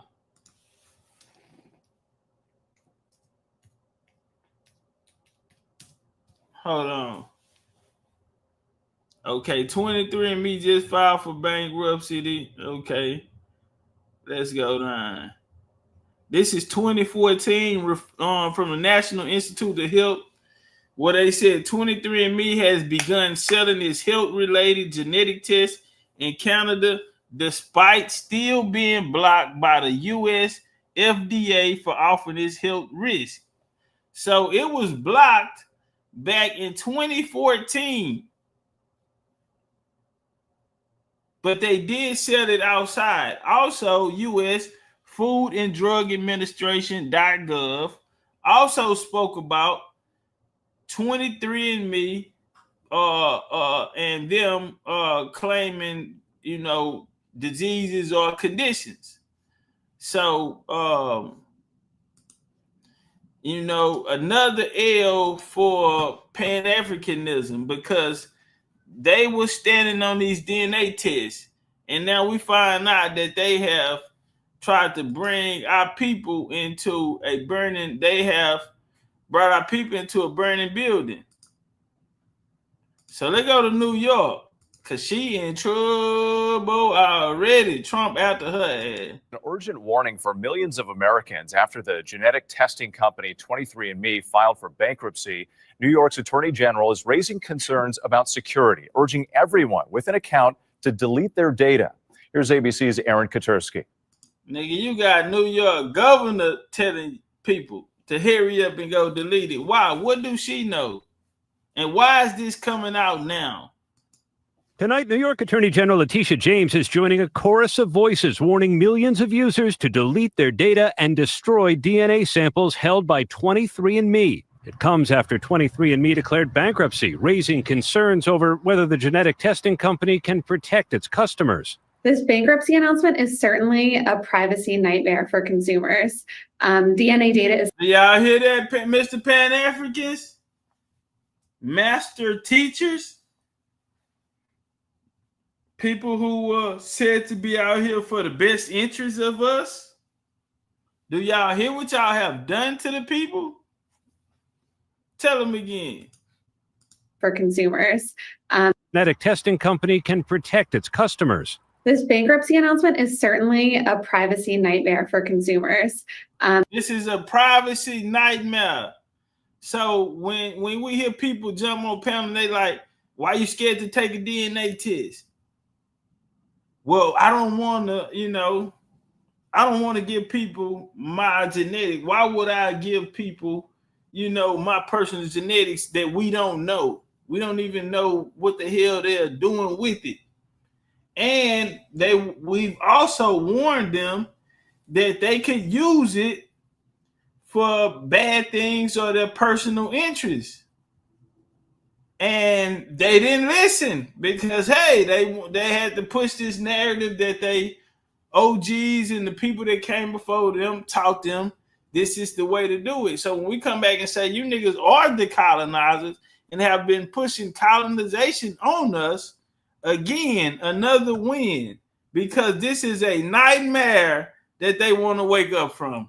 nightmare for consumers. DNA data is some of the most sensitive data that any of us ever create about ourselves. What does DNA even stand for anyway? For nearly 20 years, people trying to trace their ancestry and susceptibility to hereditary diseases have been sending 23andMe DNA samples. People like Janie Deck. I want answers, and I think it would only be equitable and fair that they tell us exactly what's happening with their information. 23andMe says there are no changes to how we store, manage, or protect customer data. With 23andMe, account holders can log in, delete their data, and request destruction of their DNA. Any problems? Call your state attorney general's office. Whit? Aaron Kaczorski, thanks so much.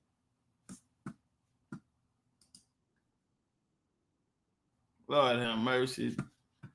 They didn't walk these people. They didn't walk these people in the abandoned building. And you know how many people we still out here? Shout out to the American creators who have been vocal about this. I see somebody down there say, Dane has been one of the good brothers that has been very vocal on it. I can honestly say mostly all that I know have spoken against it. So I want to double salute all of the brothers and sisters that has been, saying no. That's no different than the jab situation. We said, nah, something up. What the fuck we trusting these niggas with that for? Niggas gave them niggas syphilis. They didn't put all type of shit on the nigga. We ain't need but a penicillin pill. Nigga out there fucking naked, raw digging in Vietnam. All we needed was a penicillin pill. Sons of a bitches. But hey, still no accountability. The things that Pan-African and Afrocentrism and the people that's been working on their side, they have been allowed to get away with putting us in a lot of these programs, with getting us these, taught this information. These certain holidays like Kwanzaa and things like that. I want to get Joe Brown on here and break that down because he had a good breakdown on that. I saw that the other day. But, different things that do not represent us. Building a political body of people that are being controlled, and we're being fed this information to, which makes us very vulnerable. We see W. Du Bois with the Philadelphia experiment. Things of this nature. So, and shout out to the Americans out there who've been pushing and, telling the people, hey, man, that's not right. Don't do it. This is the correct way to go about it. Shout out to y'all. You niggas are real heroes because y'all saved somebody from being in this situation that unfortunately a lot of people are in today. So I know y'all like, what the hell this nigga got up here?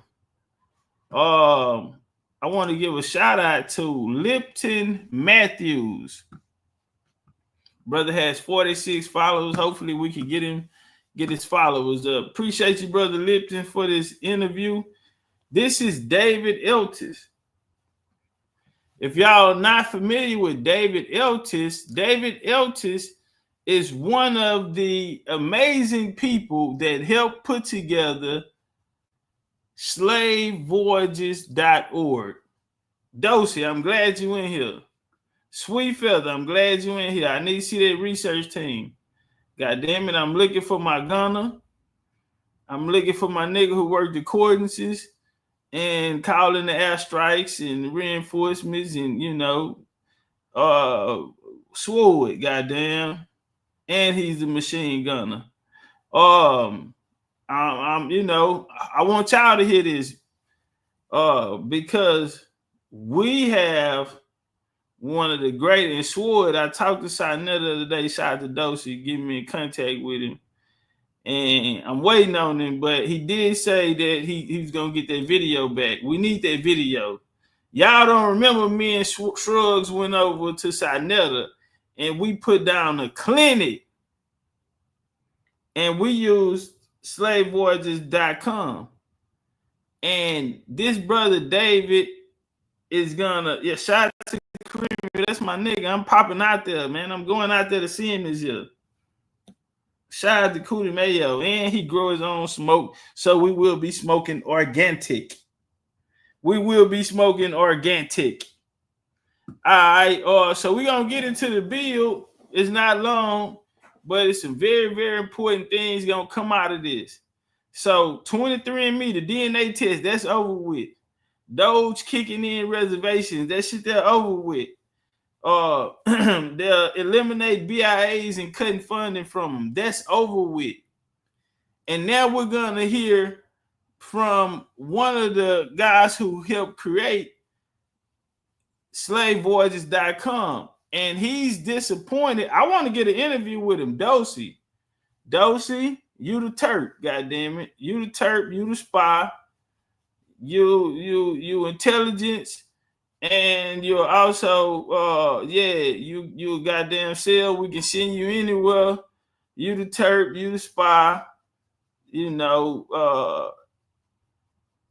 want you to reach out, find this guy, David Eltis. And I want to get a interview with him and the research team.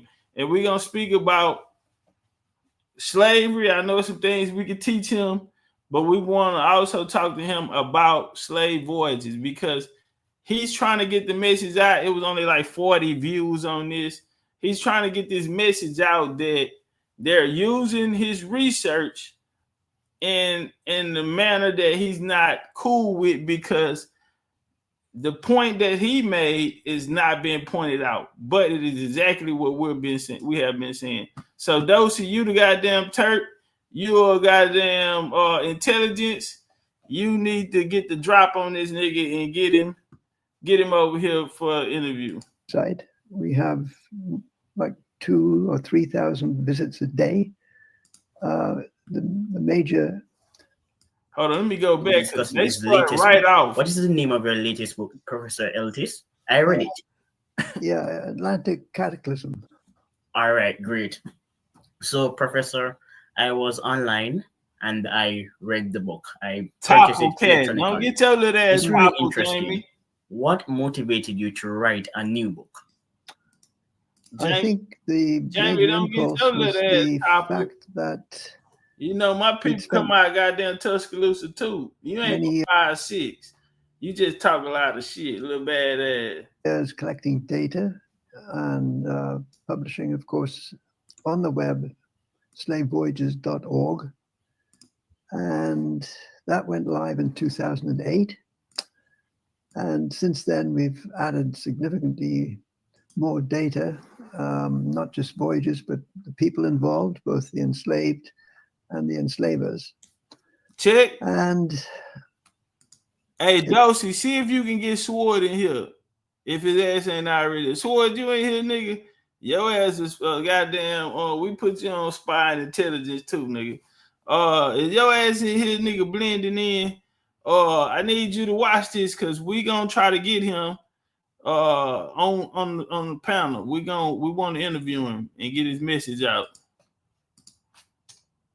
It became apparent that historians and indeed the general public were not taking full notice of the database. Did y'all hear that? I ain't gonna be stopping it a lot, but he said it. I'm rewinding because I was talking. Listen to him. Major impulse was the fact that we'd spent many years collecting data and publishing, of course, on the web, slavevoyages.org, and that went live in 2008.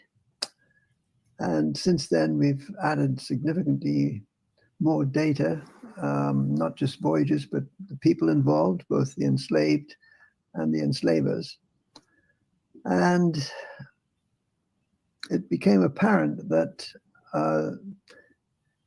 historians and indeed the general public were not taking full notice of the database. Check, they're not taking full notice. They have been doing it improperly. Let walk. I can't complain about people visiting the site. We have like 2,000 or 3,000 visits a day. The major findings of the site, 12.5 million Africans hauled off from the continent, the subcontinent. These data are accepted, and yet what up, family? what I see as a basic problem is that the other structures that are available in the site haven't made much impression on people. Sword, So hold my on. book really Time out, y'all. was an Time out. Sword in the building. 007. Sword. We got to get this guy right here on the site. He's one of the guys that put together slavevoyages.org. And he's saying that his work has been misrepresented because this never should have been about an African conversation.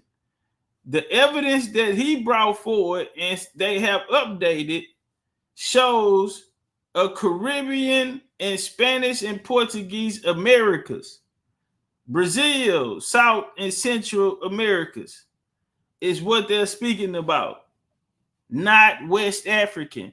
So when he talk about the ships, the ships going to the Caribbean and they can't prove that they went to Africa, these are the things he's saying. So Sword, we gotta get him on here.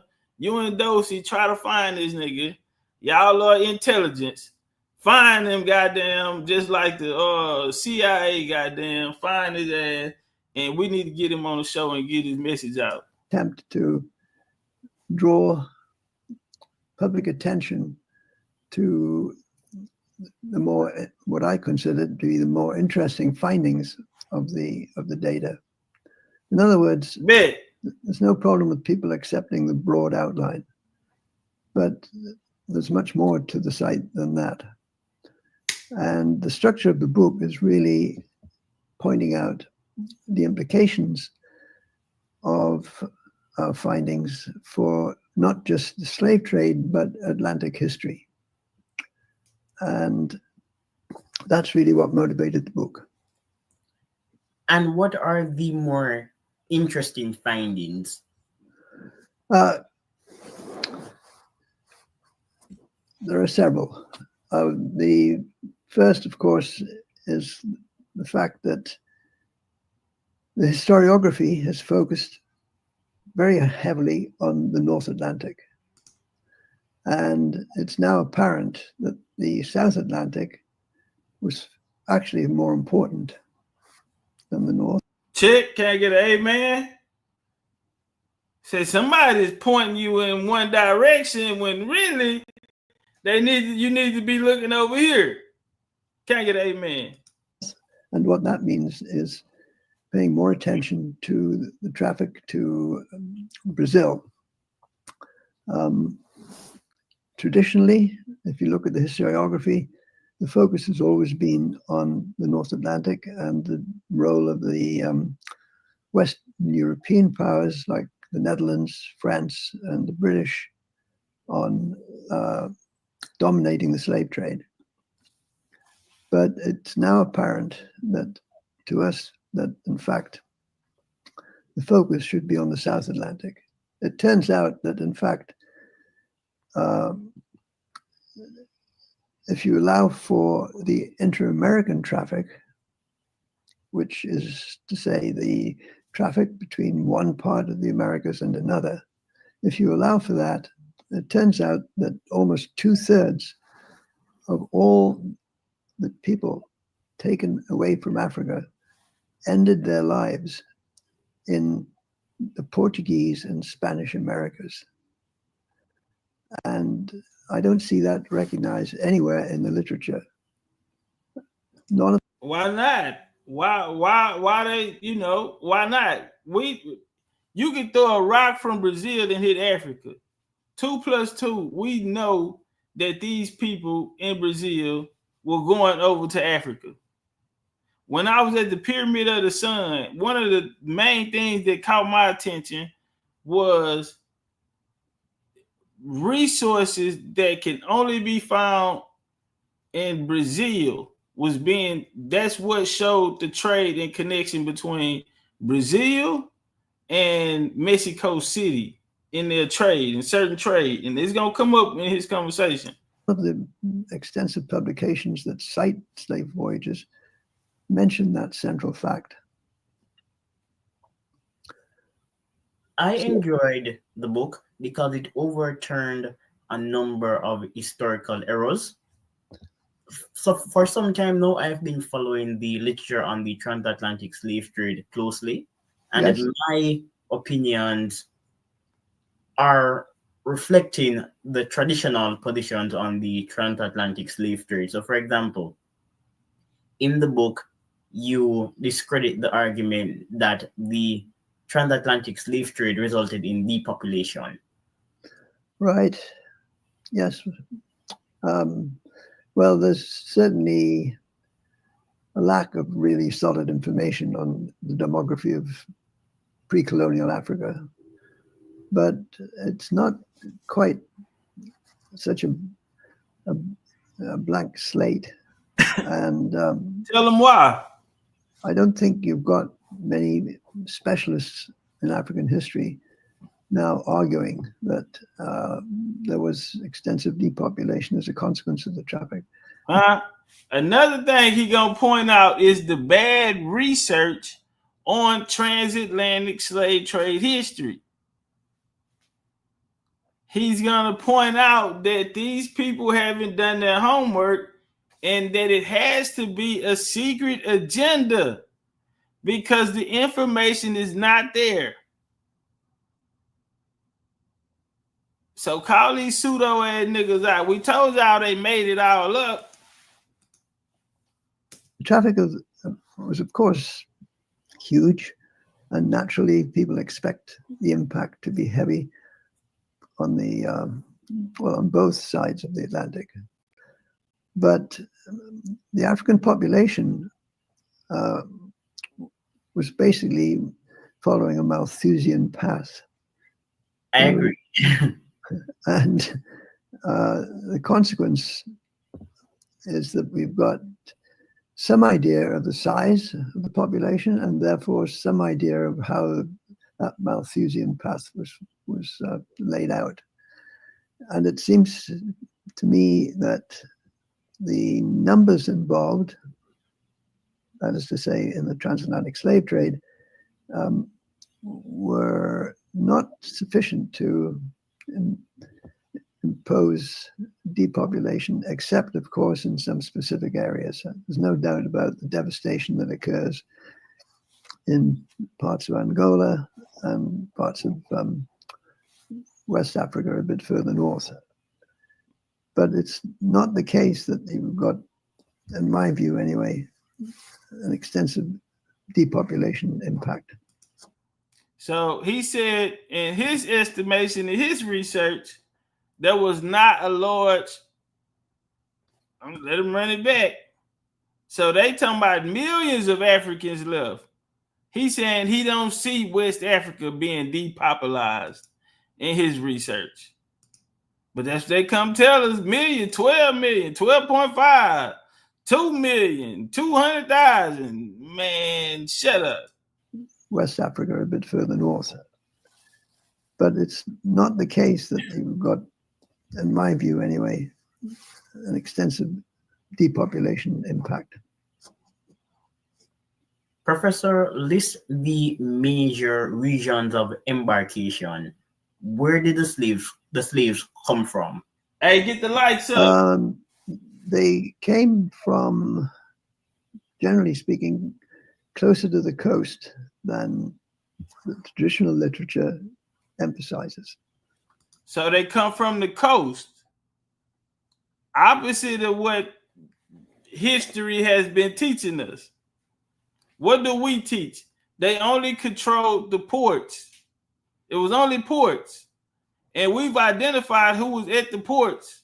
We've identified the resources that came out. That's how we know corn, okra, watermelon, and all that other shit y'all talking about. Y'all hid in y'all freestyle crochet braids.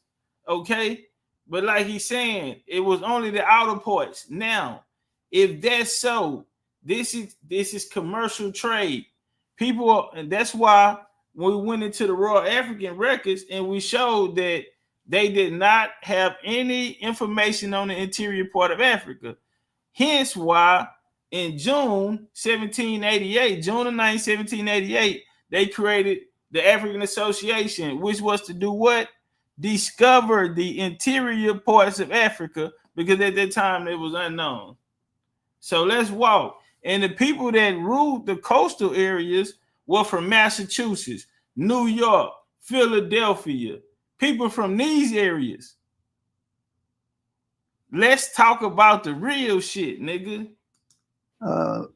In terms of actual regions, there's no doubt that West Central Africa, what is now Angola, mostly, was actually the core source of people.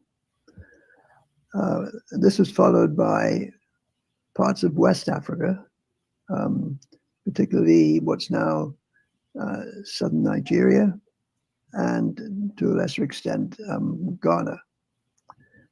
To a lesser extent. Other regions further north tend to have a much smaller role in this traffic. The Bight of Biafra. I'm a Jamaican, so I'm interested in the Bight of Biafra on the Gold Coast. Most of the Jamaicans are descendants of people from those parts of Africa, Igbo people, and what we know called the form, what I would say, the subject states of the Asante Empire, because the Asante Empire ruled that era. Mm-hmm. So the slaves came from the subject state of the Asante Empire. Yes, I think it's probably the case that Jamaica drew more heavily on what is now Ghana, and especially the Bight of Biafra. Yes. Why? Explain why. Because the Britons, as we showed through the royal bloodlines that go in there, who created Ghana, even the bloodlines they left in control in 1660 in the decolonization. It was a colony for these people. So that's why you're going to see these migrations going to come. That's why you're going to see a lot of migrations come from upstate Northeast going to goddamn the Caribbeans or different sections in Jamaica. But let's go. Let's keep walking. But Jamaica is not typical. What's not typical about Jamaica? Because most people did not leave from those areas. It's clear that West Central Africa was the major source of people entering the slave trade. And of course, many did go from there to Jamaica, but the great majority went to Brazil. And it's the Brazilian part of the traffic that has not had the attention that it should get.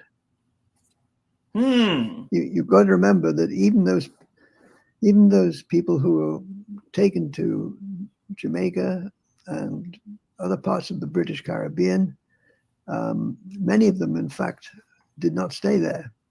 There was this strong traffic between the British Caribbean and the Spanish, to a lesser extent, the Portuguese Americas.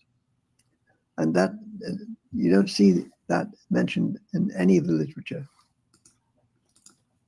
You don't see that mentioned in any of the literature. Listen, the largest population of Portuguese speakers is in Brazil. So when he's saying Spanish Brazil, Spanish Americans and Brazil Americans, this is what he's talking about. These populations. So again, the way that the British got Jamaica, remember the Spanish had Jamaica first, right? Part of Spanish America. When the British came in through Vulnerable and Penn, and they overtook the Spanish and the Taínos, they went into the mountains. The British claimed the land. How the British got in, they had an allegiance. Who were their allegiance? Brazilian Jews. Jews that had came from Brazil, who were in the silver trade, who were in the gold trade coming out of Brazil. Jamaica had no gold, so they didn't look at it in that process. What did they go for? Sugar. And again, this was like a pit stop.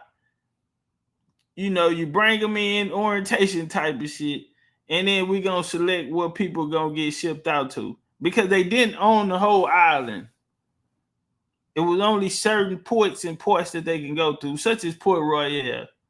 But let's walk. We have to remember, though, how the British got into Jamaica. It was by way of help of the Brazilian Jews. Hence why most of the people that came to Jamaica, they didn't come to America like the history books tell us, like he just said. They actually went to Brazil. Let's walk.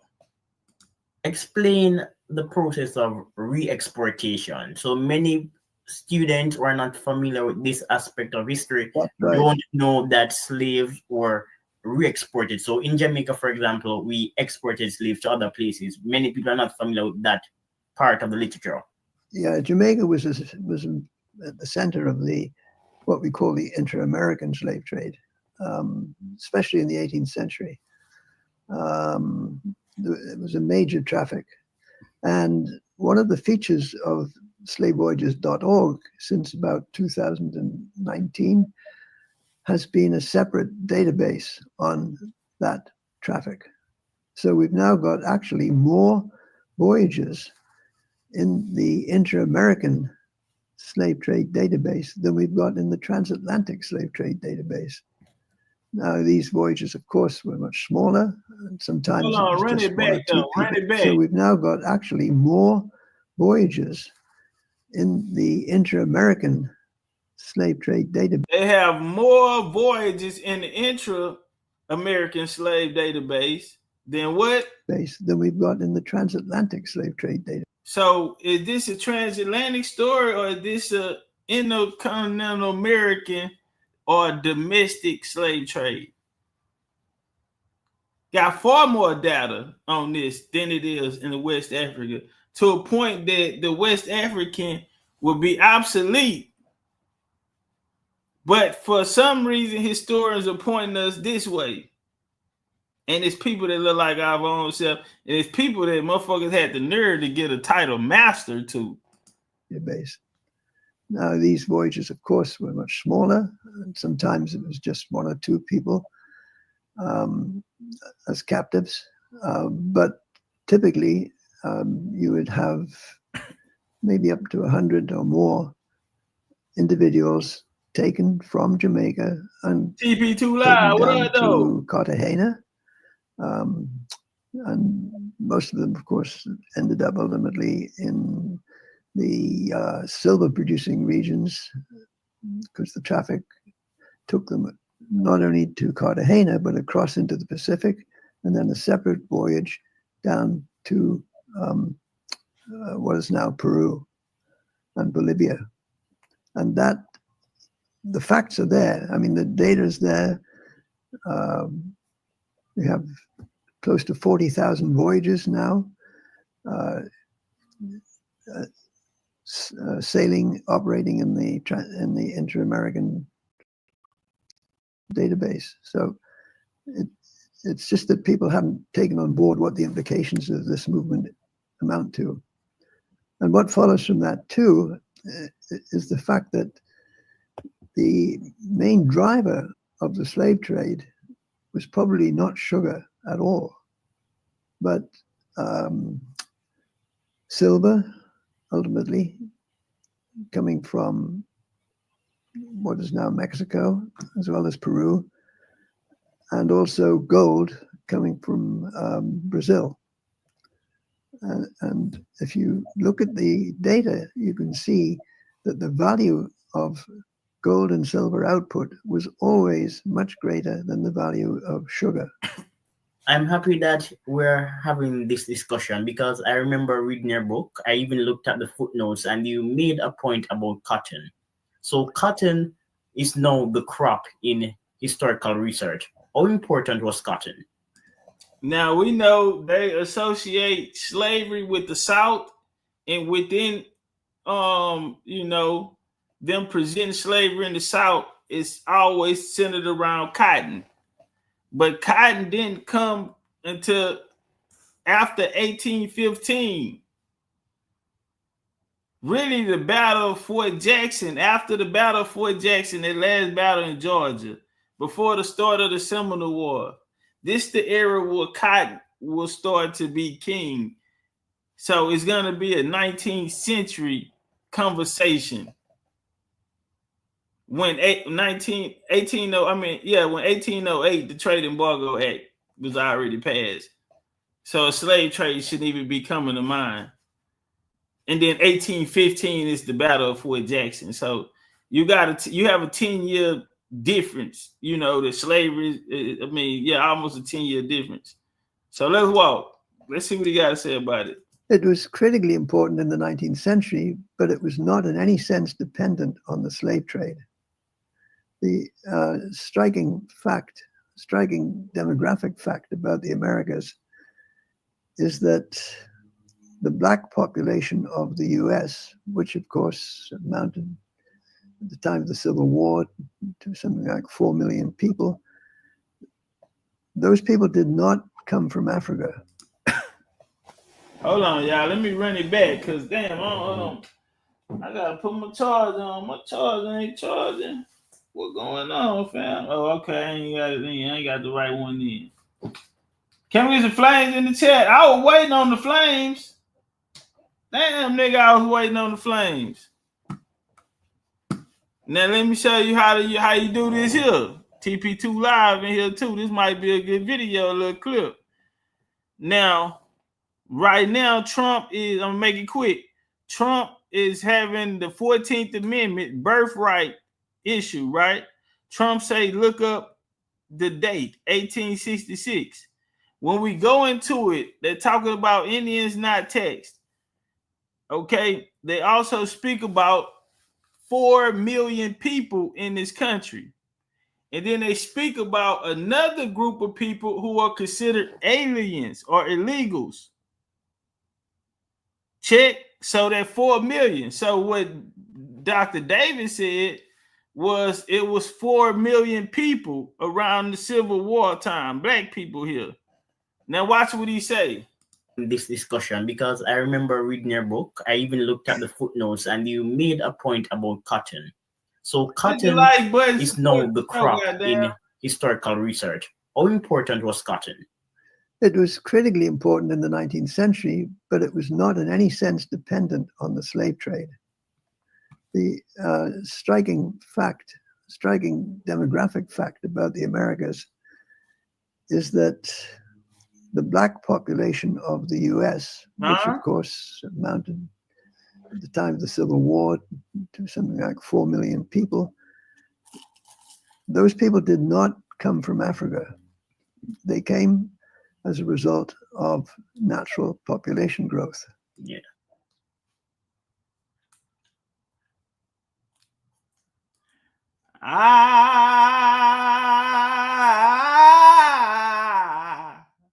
I know I've been changed. A good Lord. I know I've been changed. Can't you see that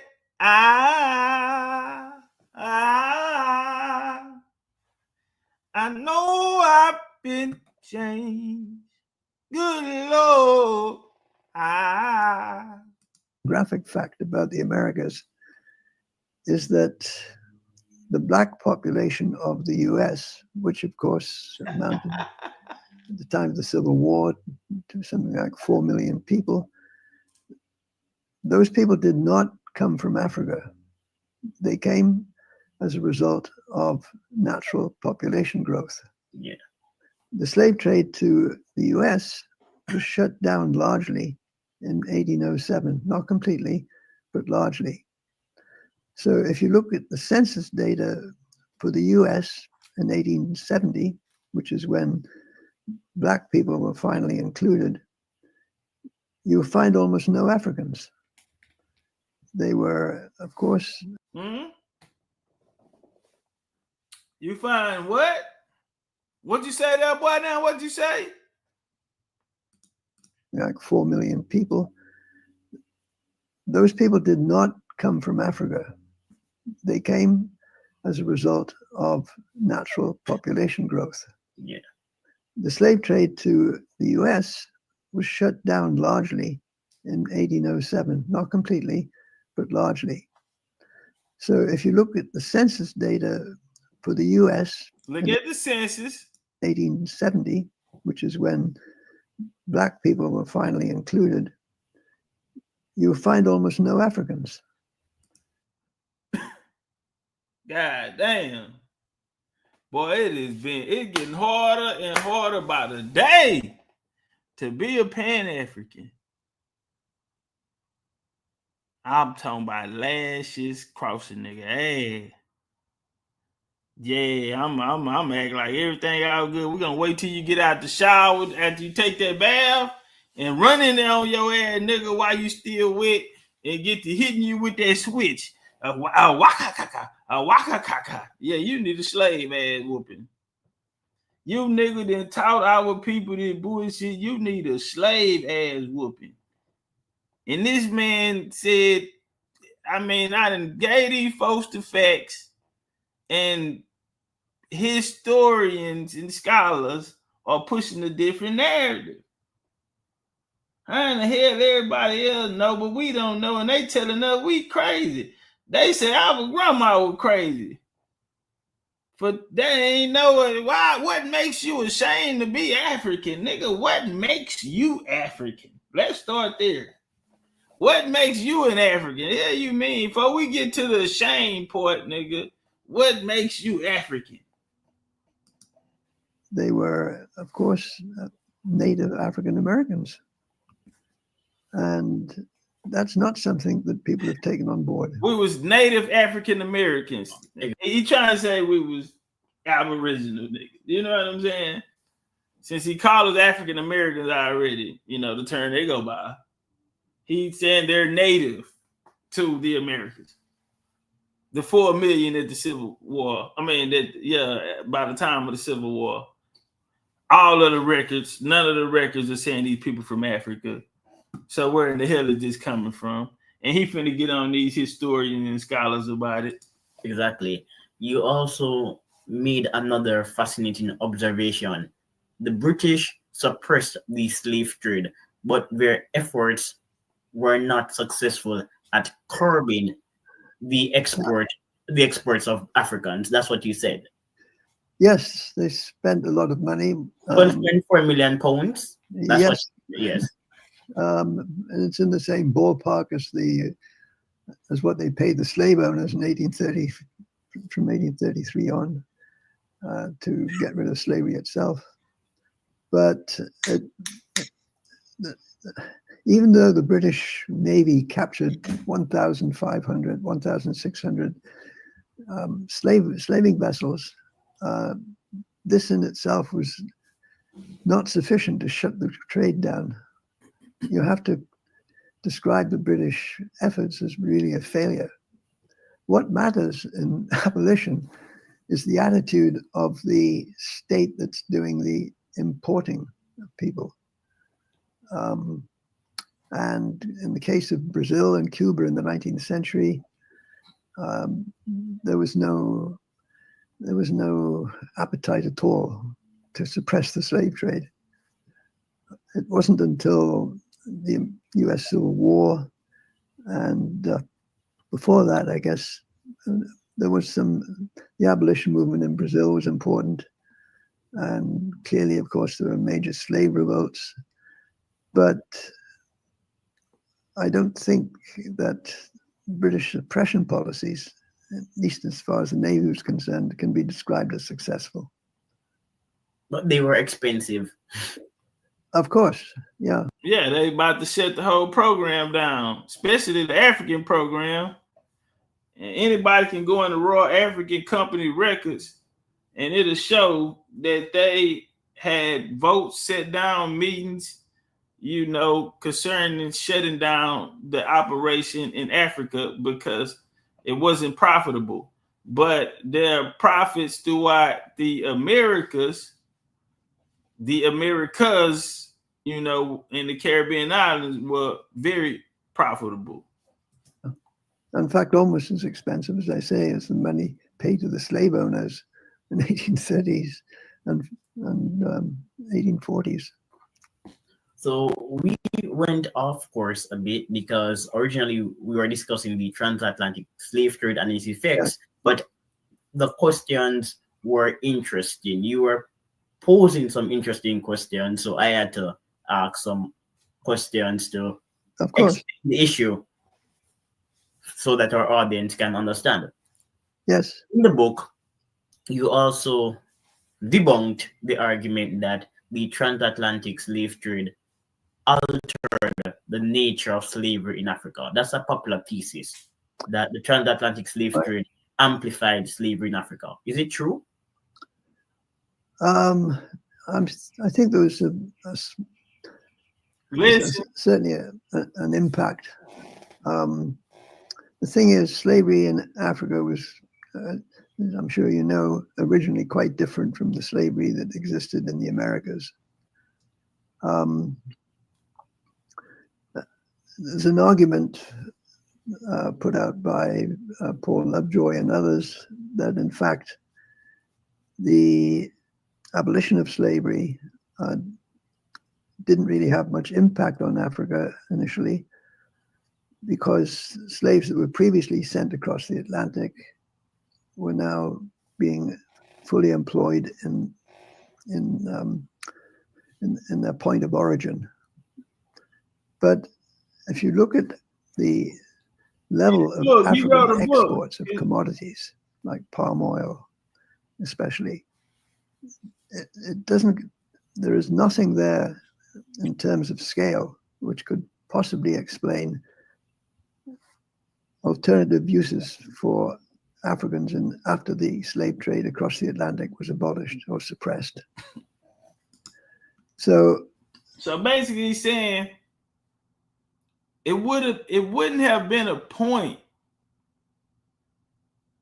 it wouldn't have been beneficial to depopulate Africa and bring all these people here when the commodities and these are corporations that's running, it wouldn't be profitable. It wouldn't be a smart investment or move to invest all this money in moving these people when the highest commodity wasn't even coming close to what they were making in the Americas. Because when we go through palm oil, now we know we go back to Sumerians, they talk about it with the Egyptians, but the palm oil, Peru, and here in the Americas and parts of Canada, for as pure as palm oil, came from here. Bloodlines of the God 4. If y'all ain't never seen that one. I might drop a clip on it. But let's get back to Doc. I think there's no doubt that there was an impact, but it's a fairly small impact. A fairly small impact. Slavery in Africa is concerned.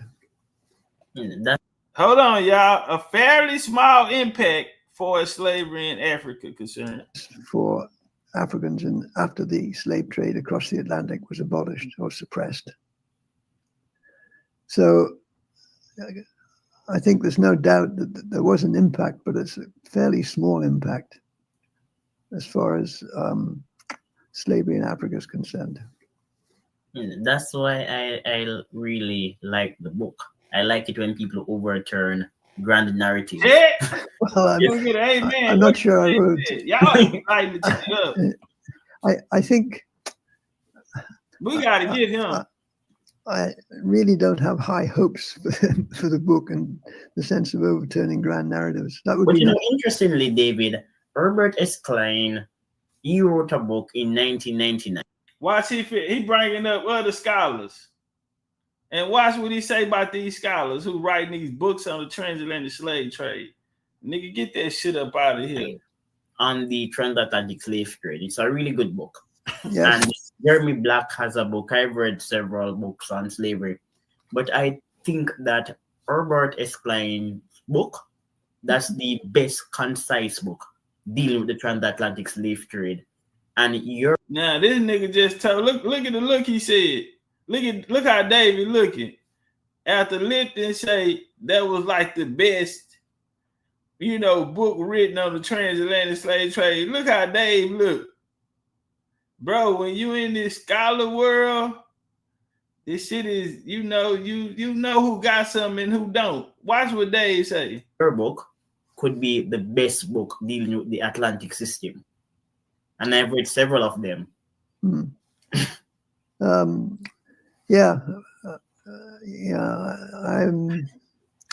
trying to be nice. I don't think the Black Book is based on much in the way of primary research. Not Jeremy. Nah, nigga. You said it was the best. And Dave said it ain't based on primary research. Nah. We heard you say it was the best. Chill out, Lipton. You were believing in that shit. Black wrote some good books, but he has a book. Yeah, well, he has a book on slavery and one on the Atlantic slave trade. But Herbert S. Klein, his book, I think that's the best concise book on the issue.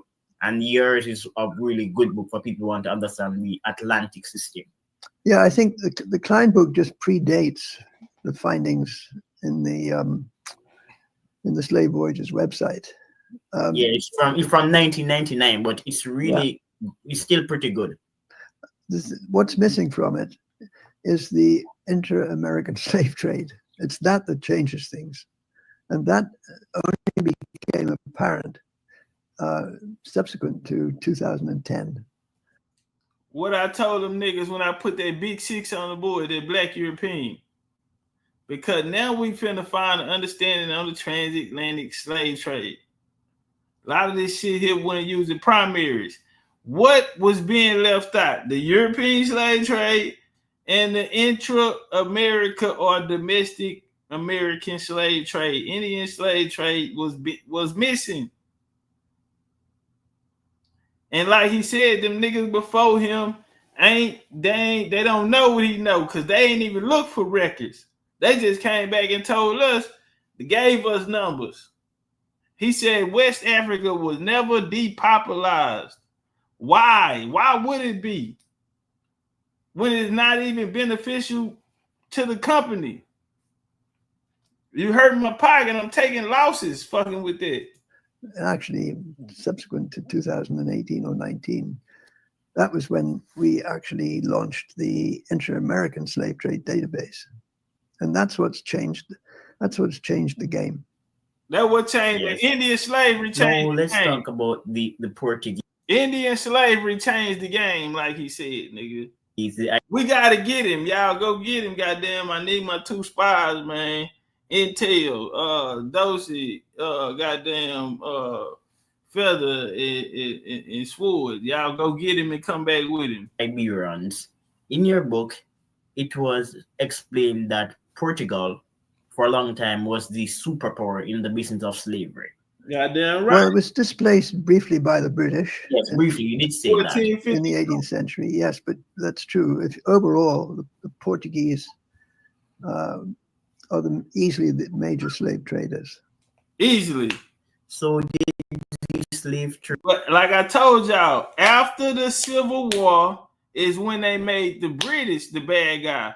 But when we look in the records, all of the Indians that was fighting to keep their land, their culture, were fighting on side of the British. The Seminole fought with the British. It was so many people fought on side of the British. Yes. So after the Civil War, they made the British the bad guy. What do we see British doing? 1619, what are they doing? They hijacked a Spanish ship that was carrying 20 odd Negroes from the West Indies. So it's not even a thing of Europeans going to Africa picking up African slaves. No, they were robbing Portuguese and Spanish ships, and they were taking the people as captives. Come on, fam. And they was robbing it of the gold and the other shit that they had on there for trade. Let's work. Trade enrich Portugal. Well, you probably read the section I have on this. Yes, the Palmer study. You cited the Palmer. And the basic fact is that Portugal is the poorest country in the European Union today. Yes. So if it's unlikely that, and it was also, I think, amongst the latest to industrialize. So for me, this indicates that the slave trade and even slavery itself clearly was enormous, paid off enormously for the British, but it was not essential to industrialization. After all, the countries that sent more slaves to the Americas than the British didn't really industrialize any. In fact, they were among the last to actually industrialize. So I don't see the simple connection that's been made in the last decade, and especially. Professor Eltis, as I said before, I'm a bit traditional and I prefer data to politics. I don't know if you share my view, and if you share my view, you should not respond. It's not wise for you to comment, especially because you're white, so you shouldn't respond. So I'll just stop. Okay. But you don't need to respond. So I like to read African journals, and these days when I read them, some of the studies are good, but I am not happy. I think the older studies are better. Many of the studies today are basically commenting on contemporary social issues. They're not dealing with African history. I don't know if other people are making the same observation. But when I'm reading an article in an African journal, I don't want to see a title like "White Comedians in the 1950s." Yeah. Yeah, the research is just so mediocre. White comedians in the 1950s. Right.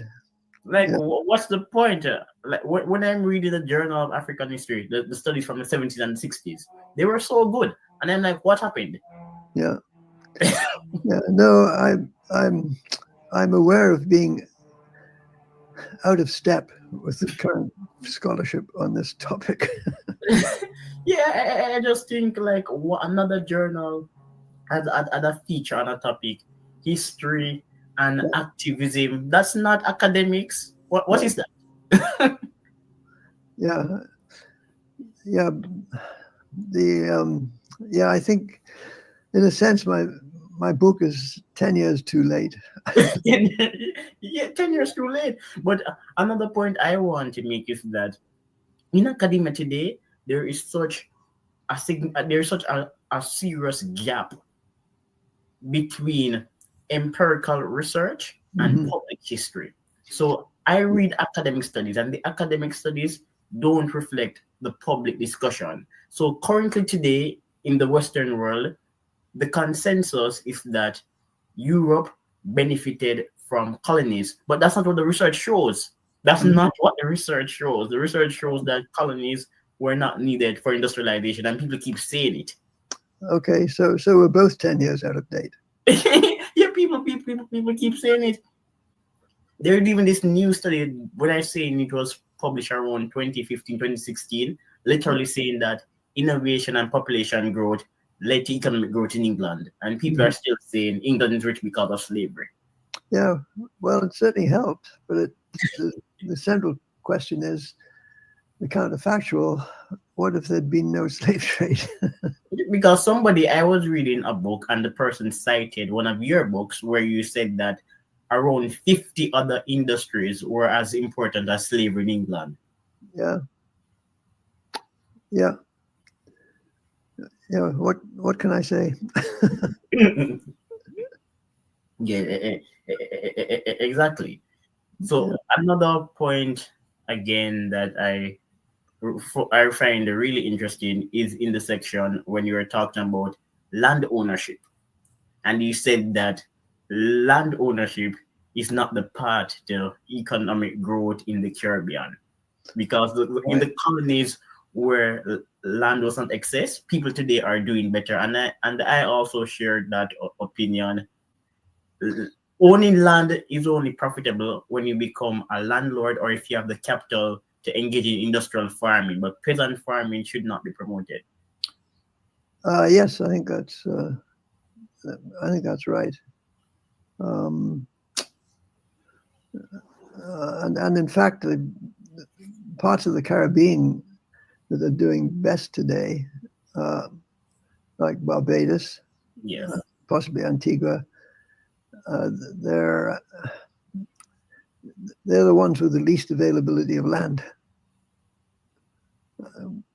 Obviously, given their island status. Jamaica's not doing as well.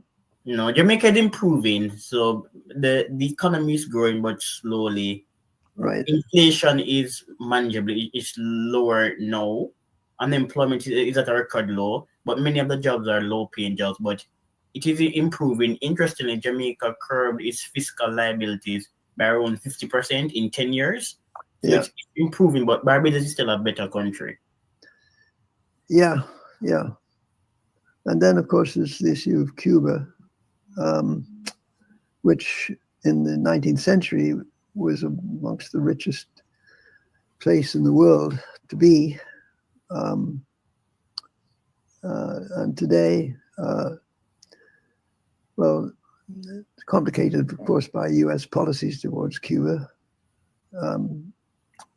And again, look at the island of Hispaniola. Yes. As part of it, Dominica is doing quite well. Yes. But the other half clearly is not.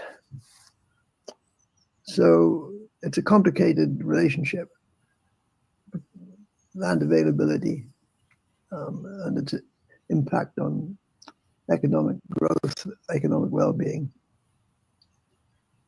Because we're discussing the slave trade and the attempt of the British to suppress it, who were the liberated Africans? Who were they? Yes. They, the British, I reckon there was probably 200,000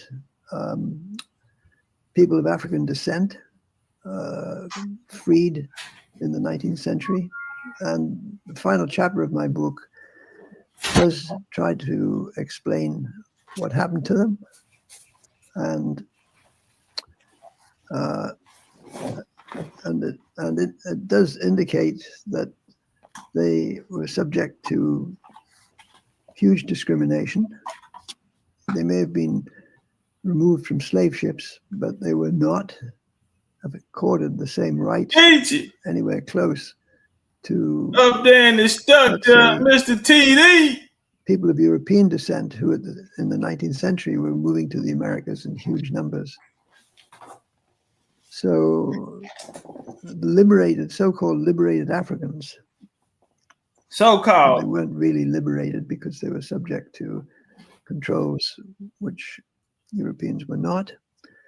But those liberated Africans were not provided with the same opportunities. And the consequence was that nothing really changed until the 20th century. In fact, we're still experiencing the impact of discrimination against people of African descent. Yes. The liberated Africans, did these people own slaves? Because in your book, you were saying that for a long time, slavery was not seen as an immoral issue, and even those who were once enslaved had no problem owning slaves. Yes, that's true in the 19th century. Yep. And in fact, I think I describe remarkably the position of slaves on board slave ships who are not being held below deck, but were in fact part of the crew. And in the Portuguese case, so hold on now, nigga. So you telling me the nuts? So they weren't really on that bit nuts to butt. See, some freaky ass scholar made that up. Yeah, he put the nigga nuts to butt. Everybody nuts to butts on this motherfucker. Can't move. Some niggas sleeping at the foot of the bed. The other nigga. Either way it go, nigga, you nuts to butt. And then we go in the primary, shit, these niggas, the slaves on there helping goddamn nigga with the tide. They washing dishes, passing out rations and food. Ain't nobody, these niggas got you in handcuffs and a diaper.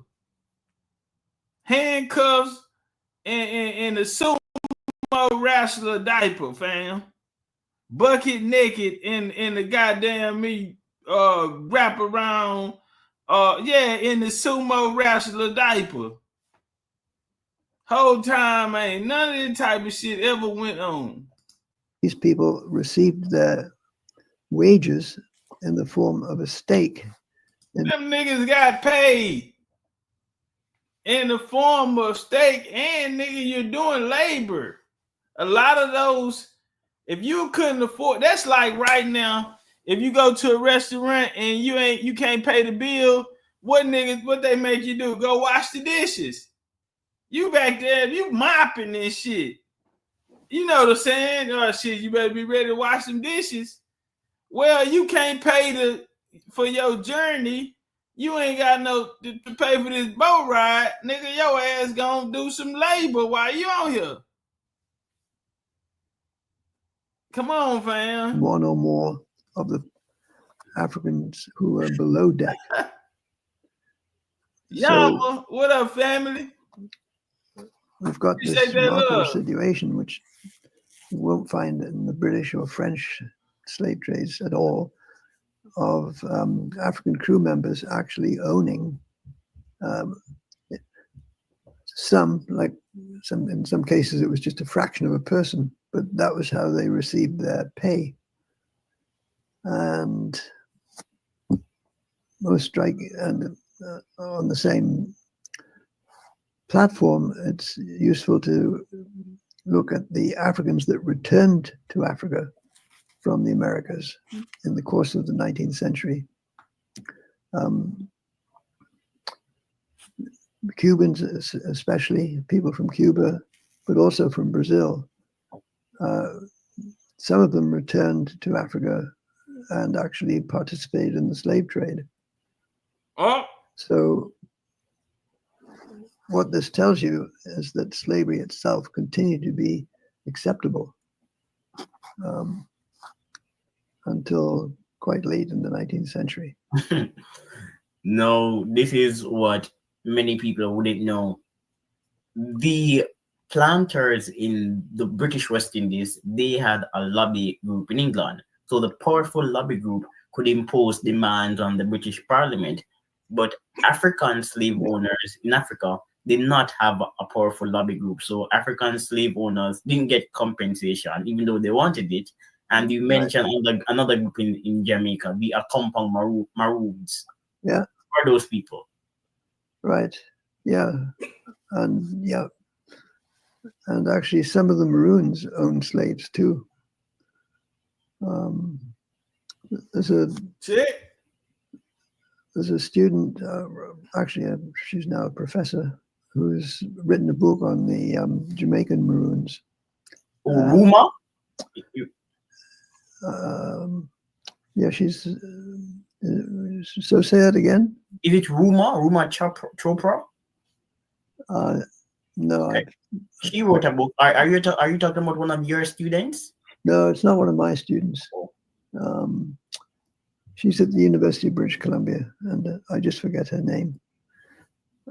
But she's, I don't think she's got a book yet.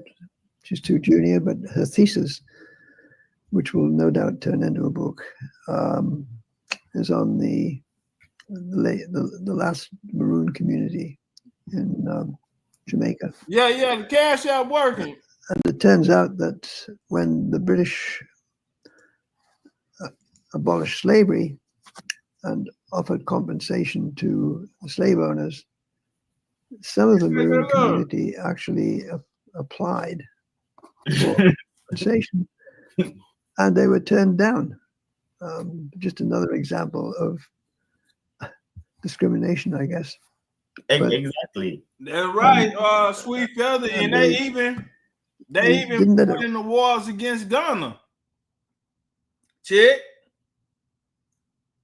We'll never hear them Africans talk about when they went over there. Them Jamaicans and them Britons went over there and whooped on them niggas' ass in Africa.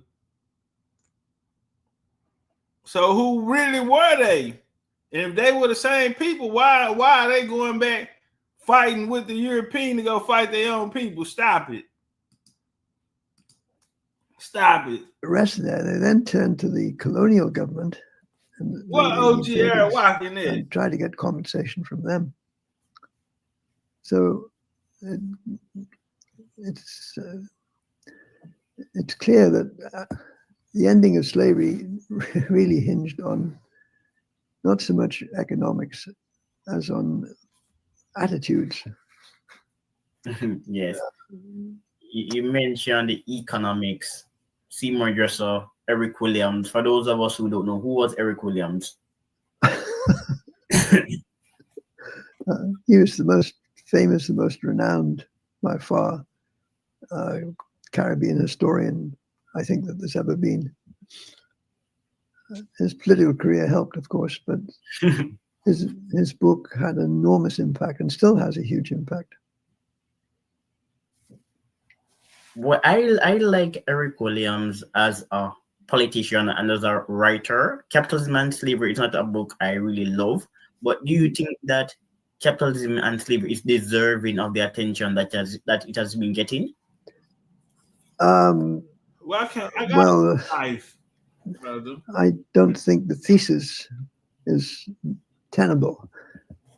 I think it's pretty clear from what I've written in the book that I don't agree with that shit. That industrialization didn't hinge on huge slave holdings, not just in Britain, but any other country. The thing about Williams, the Williams book is it focuses entirely on the British and ignores the wider world. Which is a red flag. Because Williams' family fuck around and have something to do with it. That's how this shit works. That's why you can't get the truth out. One of your chapters is entitled Abolitionism, a Leninist Perspective. Yes. Why did attitudes to slavery change? I think the slaves had a lot to do with it. That's why I used the phrase Leninist interpretation. Okay. Lenin's argument was that you couldn't have a revolution unless the ruling class was split. And my interpretation of abolition is simply that it resulted in a split in the ruling class. In other words, the British slave owners obviously were quite comfortable within the British colonial empire for most of the 18th century. But at some point, you have this split taking place because that's what abolition amounted to.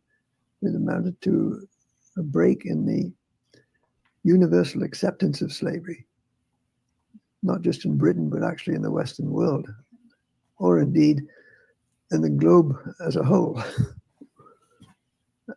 And the question is, why does that split take place? Well, partly it's because of resistance from enslaved people. And in the British case, you have this very vibrant 18th century newspaper culture, which is reporting on all parts of the globe, but especially on the British Empire.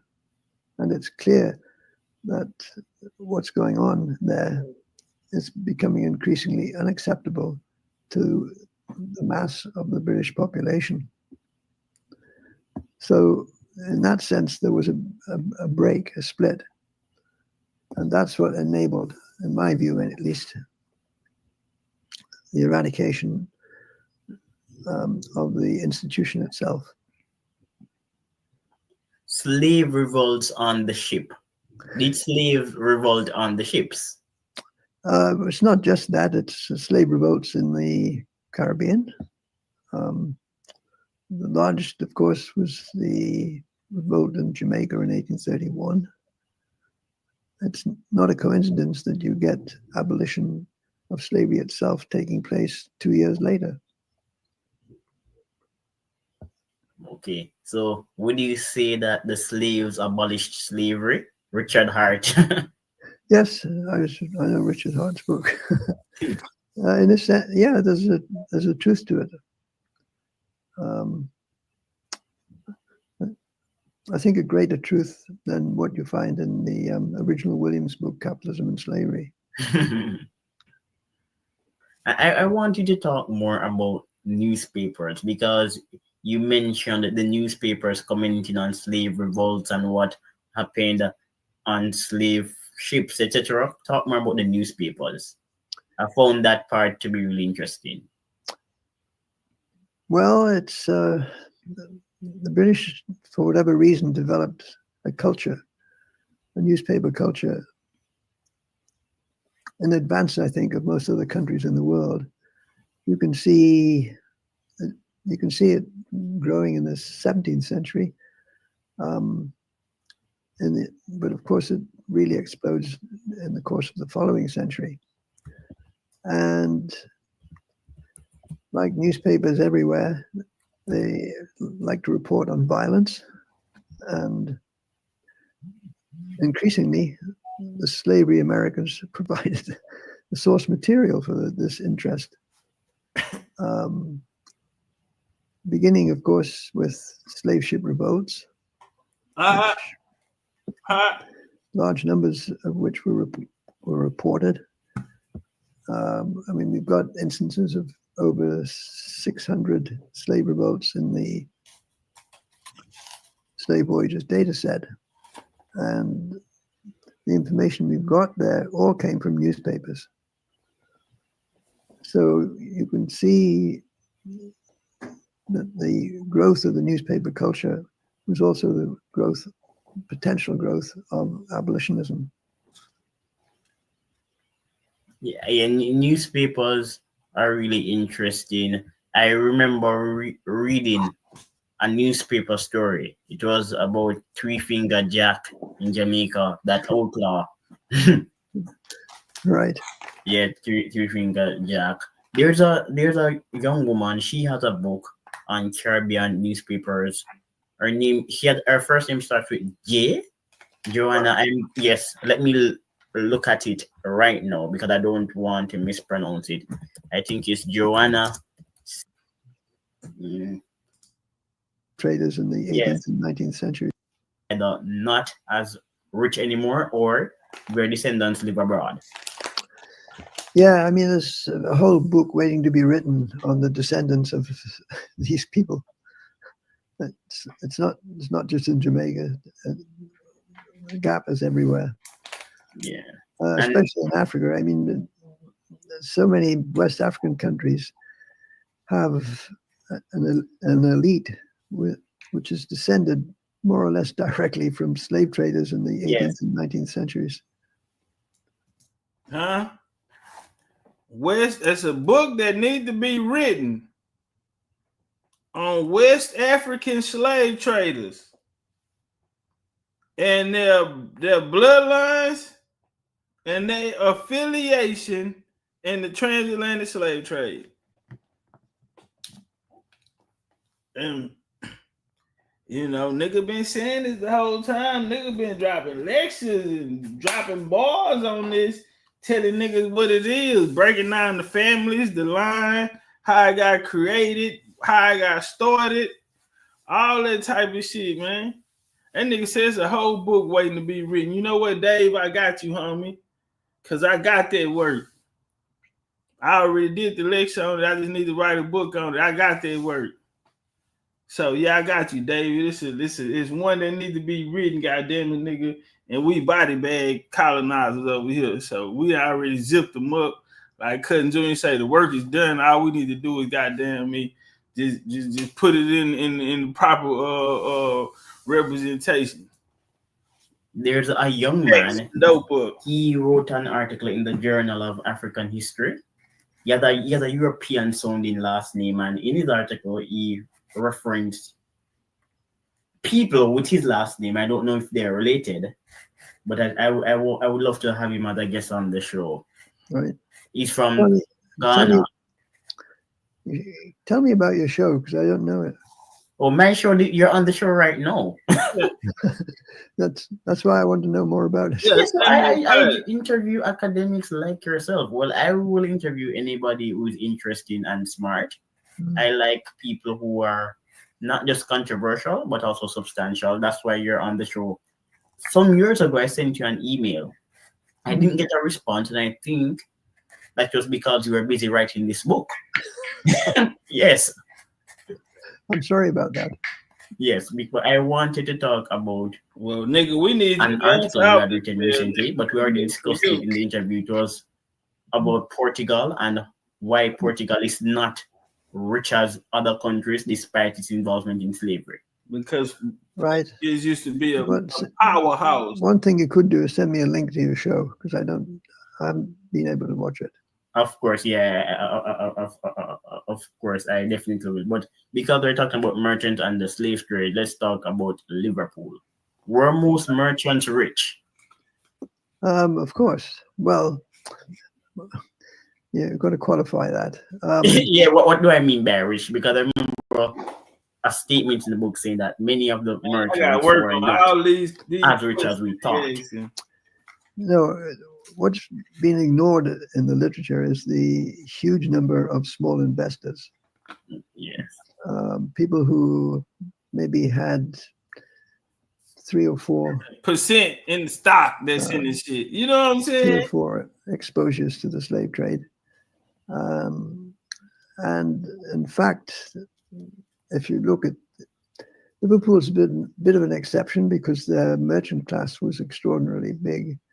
But in almost every other country, the pattern is really just a case of 2 or 3 merchants being well known, but there's a big mass of investors in places like Amsterdam and Nantes in France, Belgium, who are not particularly rich.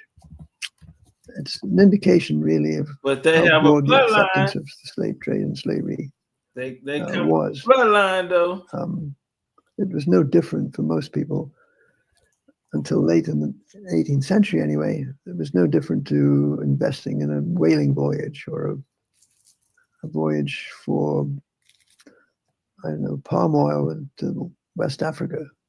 There was no moral difference at all.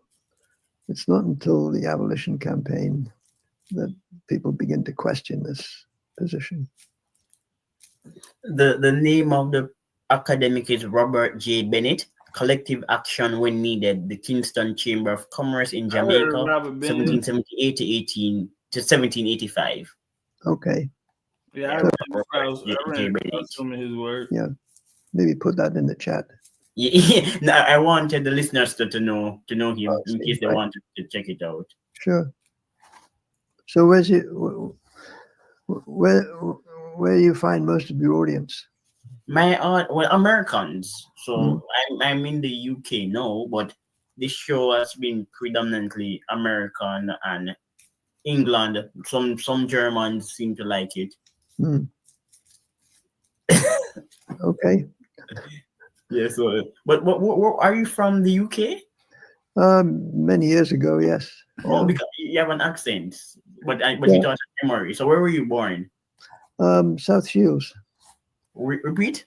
South Shields in the northeast of England. Oh, It's close to Newcastle. okay. And where did you go to school? In the U.S. I went to school in Newcastle, and Newcastle. my first degree was at U.S. what's now the University of Newcastle. But I moved to North America at the age of about 21, 22, and never went back in terms of living there anyway. Oh, so you have lived in North America since then? Yeah. I'm in Canada. I'm a Canadian citizen, but I lived in the US for quite a while. Okay, and do you still teach? No, I retired actually in 2012. Oh, but you still work? Yeah, I do. Yeah. We've got. I don't know if you're familiar with the Atlas of the slave trade. Yeah. And I'm more familiar with the Cambridge History of Slavery. All right. Yeah. Yes, you're one of the editors. So you can tell us about that. Tell us about it. Yeah. Well, first of all, I'll make a plug for the Atlas because we have a second edition of that book coming out later this year. And it provides additional maps and information. And that'll be published by Yale University Press. Yeah. All right, y'all. We're gonna stop it right there. But we need to get him on here. At the end, he started asking my boy questions, which, sometimes, man, like I always say, my favorite time of the day is Q&A. So based off of the questions that he was asking him, and he's saying that this guy, he naming authors who Dave feel like are pseudo and don't use primary sources, who are way off topic. But this dude keep coming with this certain Afrocentric mindset. And, Dave had asked that nigga, what's your audience? You know what I'm saying? Like, who you been talking to? Cause you won't, you know what I'm saying? You ain't sound like nobody who knows what's going on. You keep saying you read my book, but you sound like you on some other type of shit. Yeah, so he had to ask him, man, y'all go find him, put his ass in the van, bring him over here, and we gonna run him through there. We gonna turn him up. He was a little too, no, nigga, we gonna get it popping, nigga. We got them questions. And we got, since you talk about the intra-slave trade so much, nigga, we gonna see if we can get him to put the Pacific trade on there. We need to look at the Pacific trade. And I think we get him in here, we can get his ass on that Pacific trade. He already said the 4 million people that was here after the Civil War, who are in the 14th Amendment they're speaking about, 13th, 14th, 15th Amendment they're speaking about, the civil rights of 1866 they're speaking about, the 4 million people, he said, they are not from Africa. They are a part of the population. And he called them Native African Americans. But what he's trying to say is they are native to the Americans. You call them African Americans today, but they are not African. And when niggas was pseudo, he tried to be nice. You steady bringing up weak ass nigga to me, man. When I'm a real guy, I really do this. You feel me? I really do this. But man, appreciate y'all coming to pull up and rock out with the kids. You did. Y'all be cool like y'all be cool. That's my time. We gone.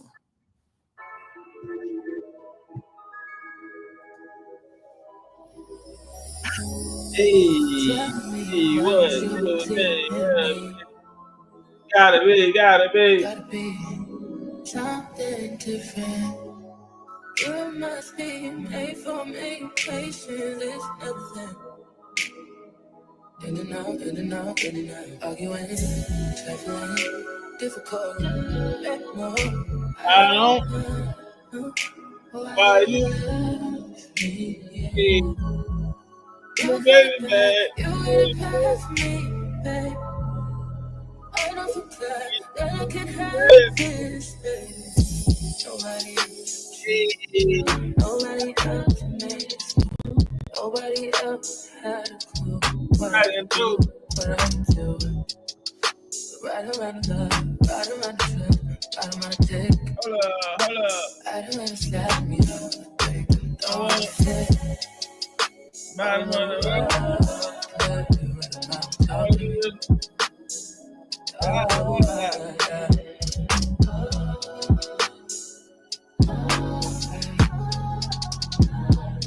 Feel it in my heart, feel it in my soul, feel it in my body.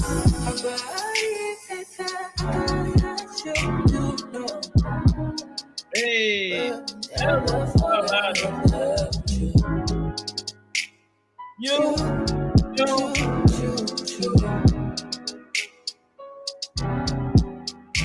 Hey,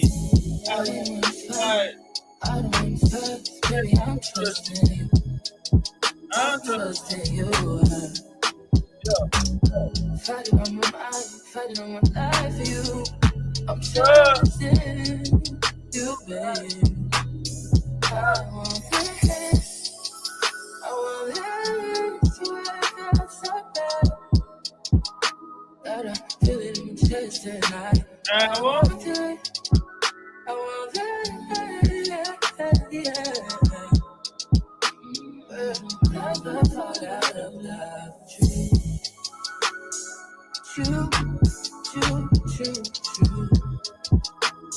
Hey, Ebenezer, did you send me your shoe size? Did you send me your shoe size, lady? I held the last medium I had, and people been fighting. Goddamn, I've been refunding. I've been holding on to the goddamn medium. What is your shoe size, lady?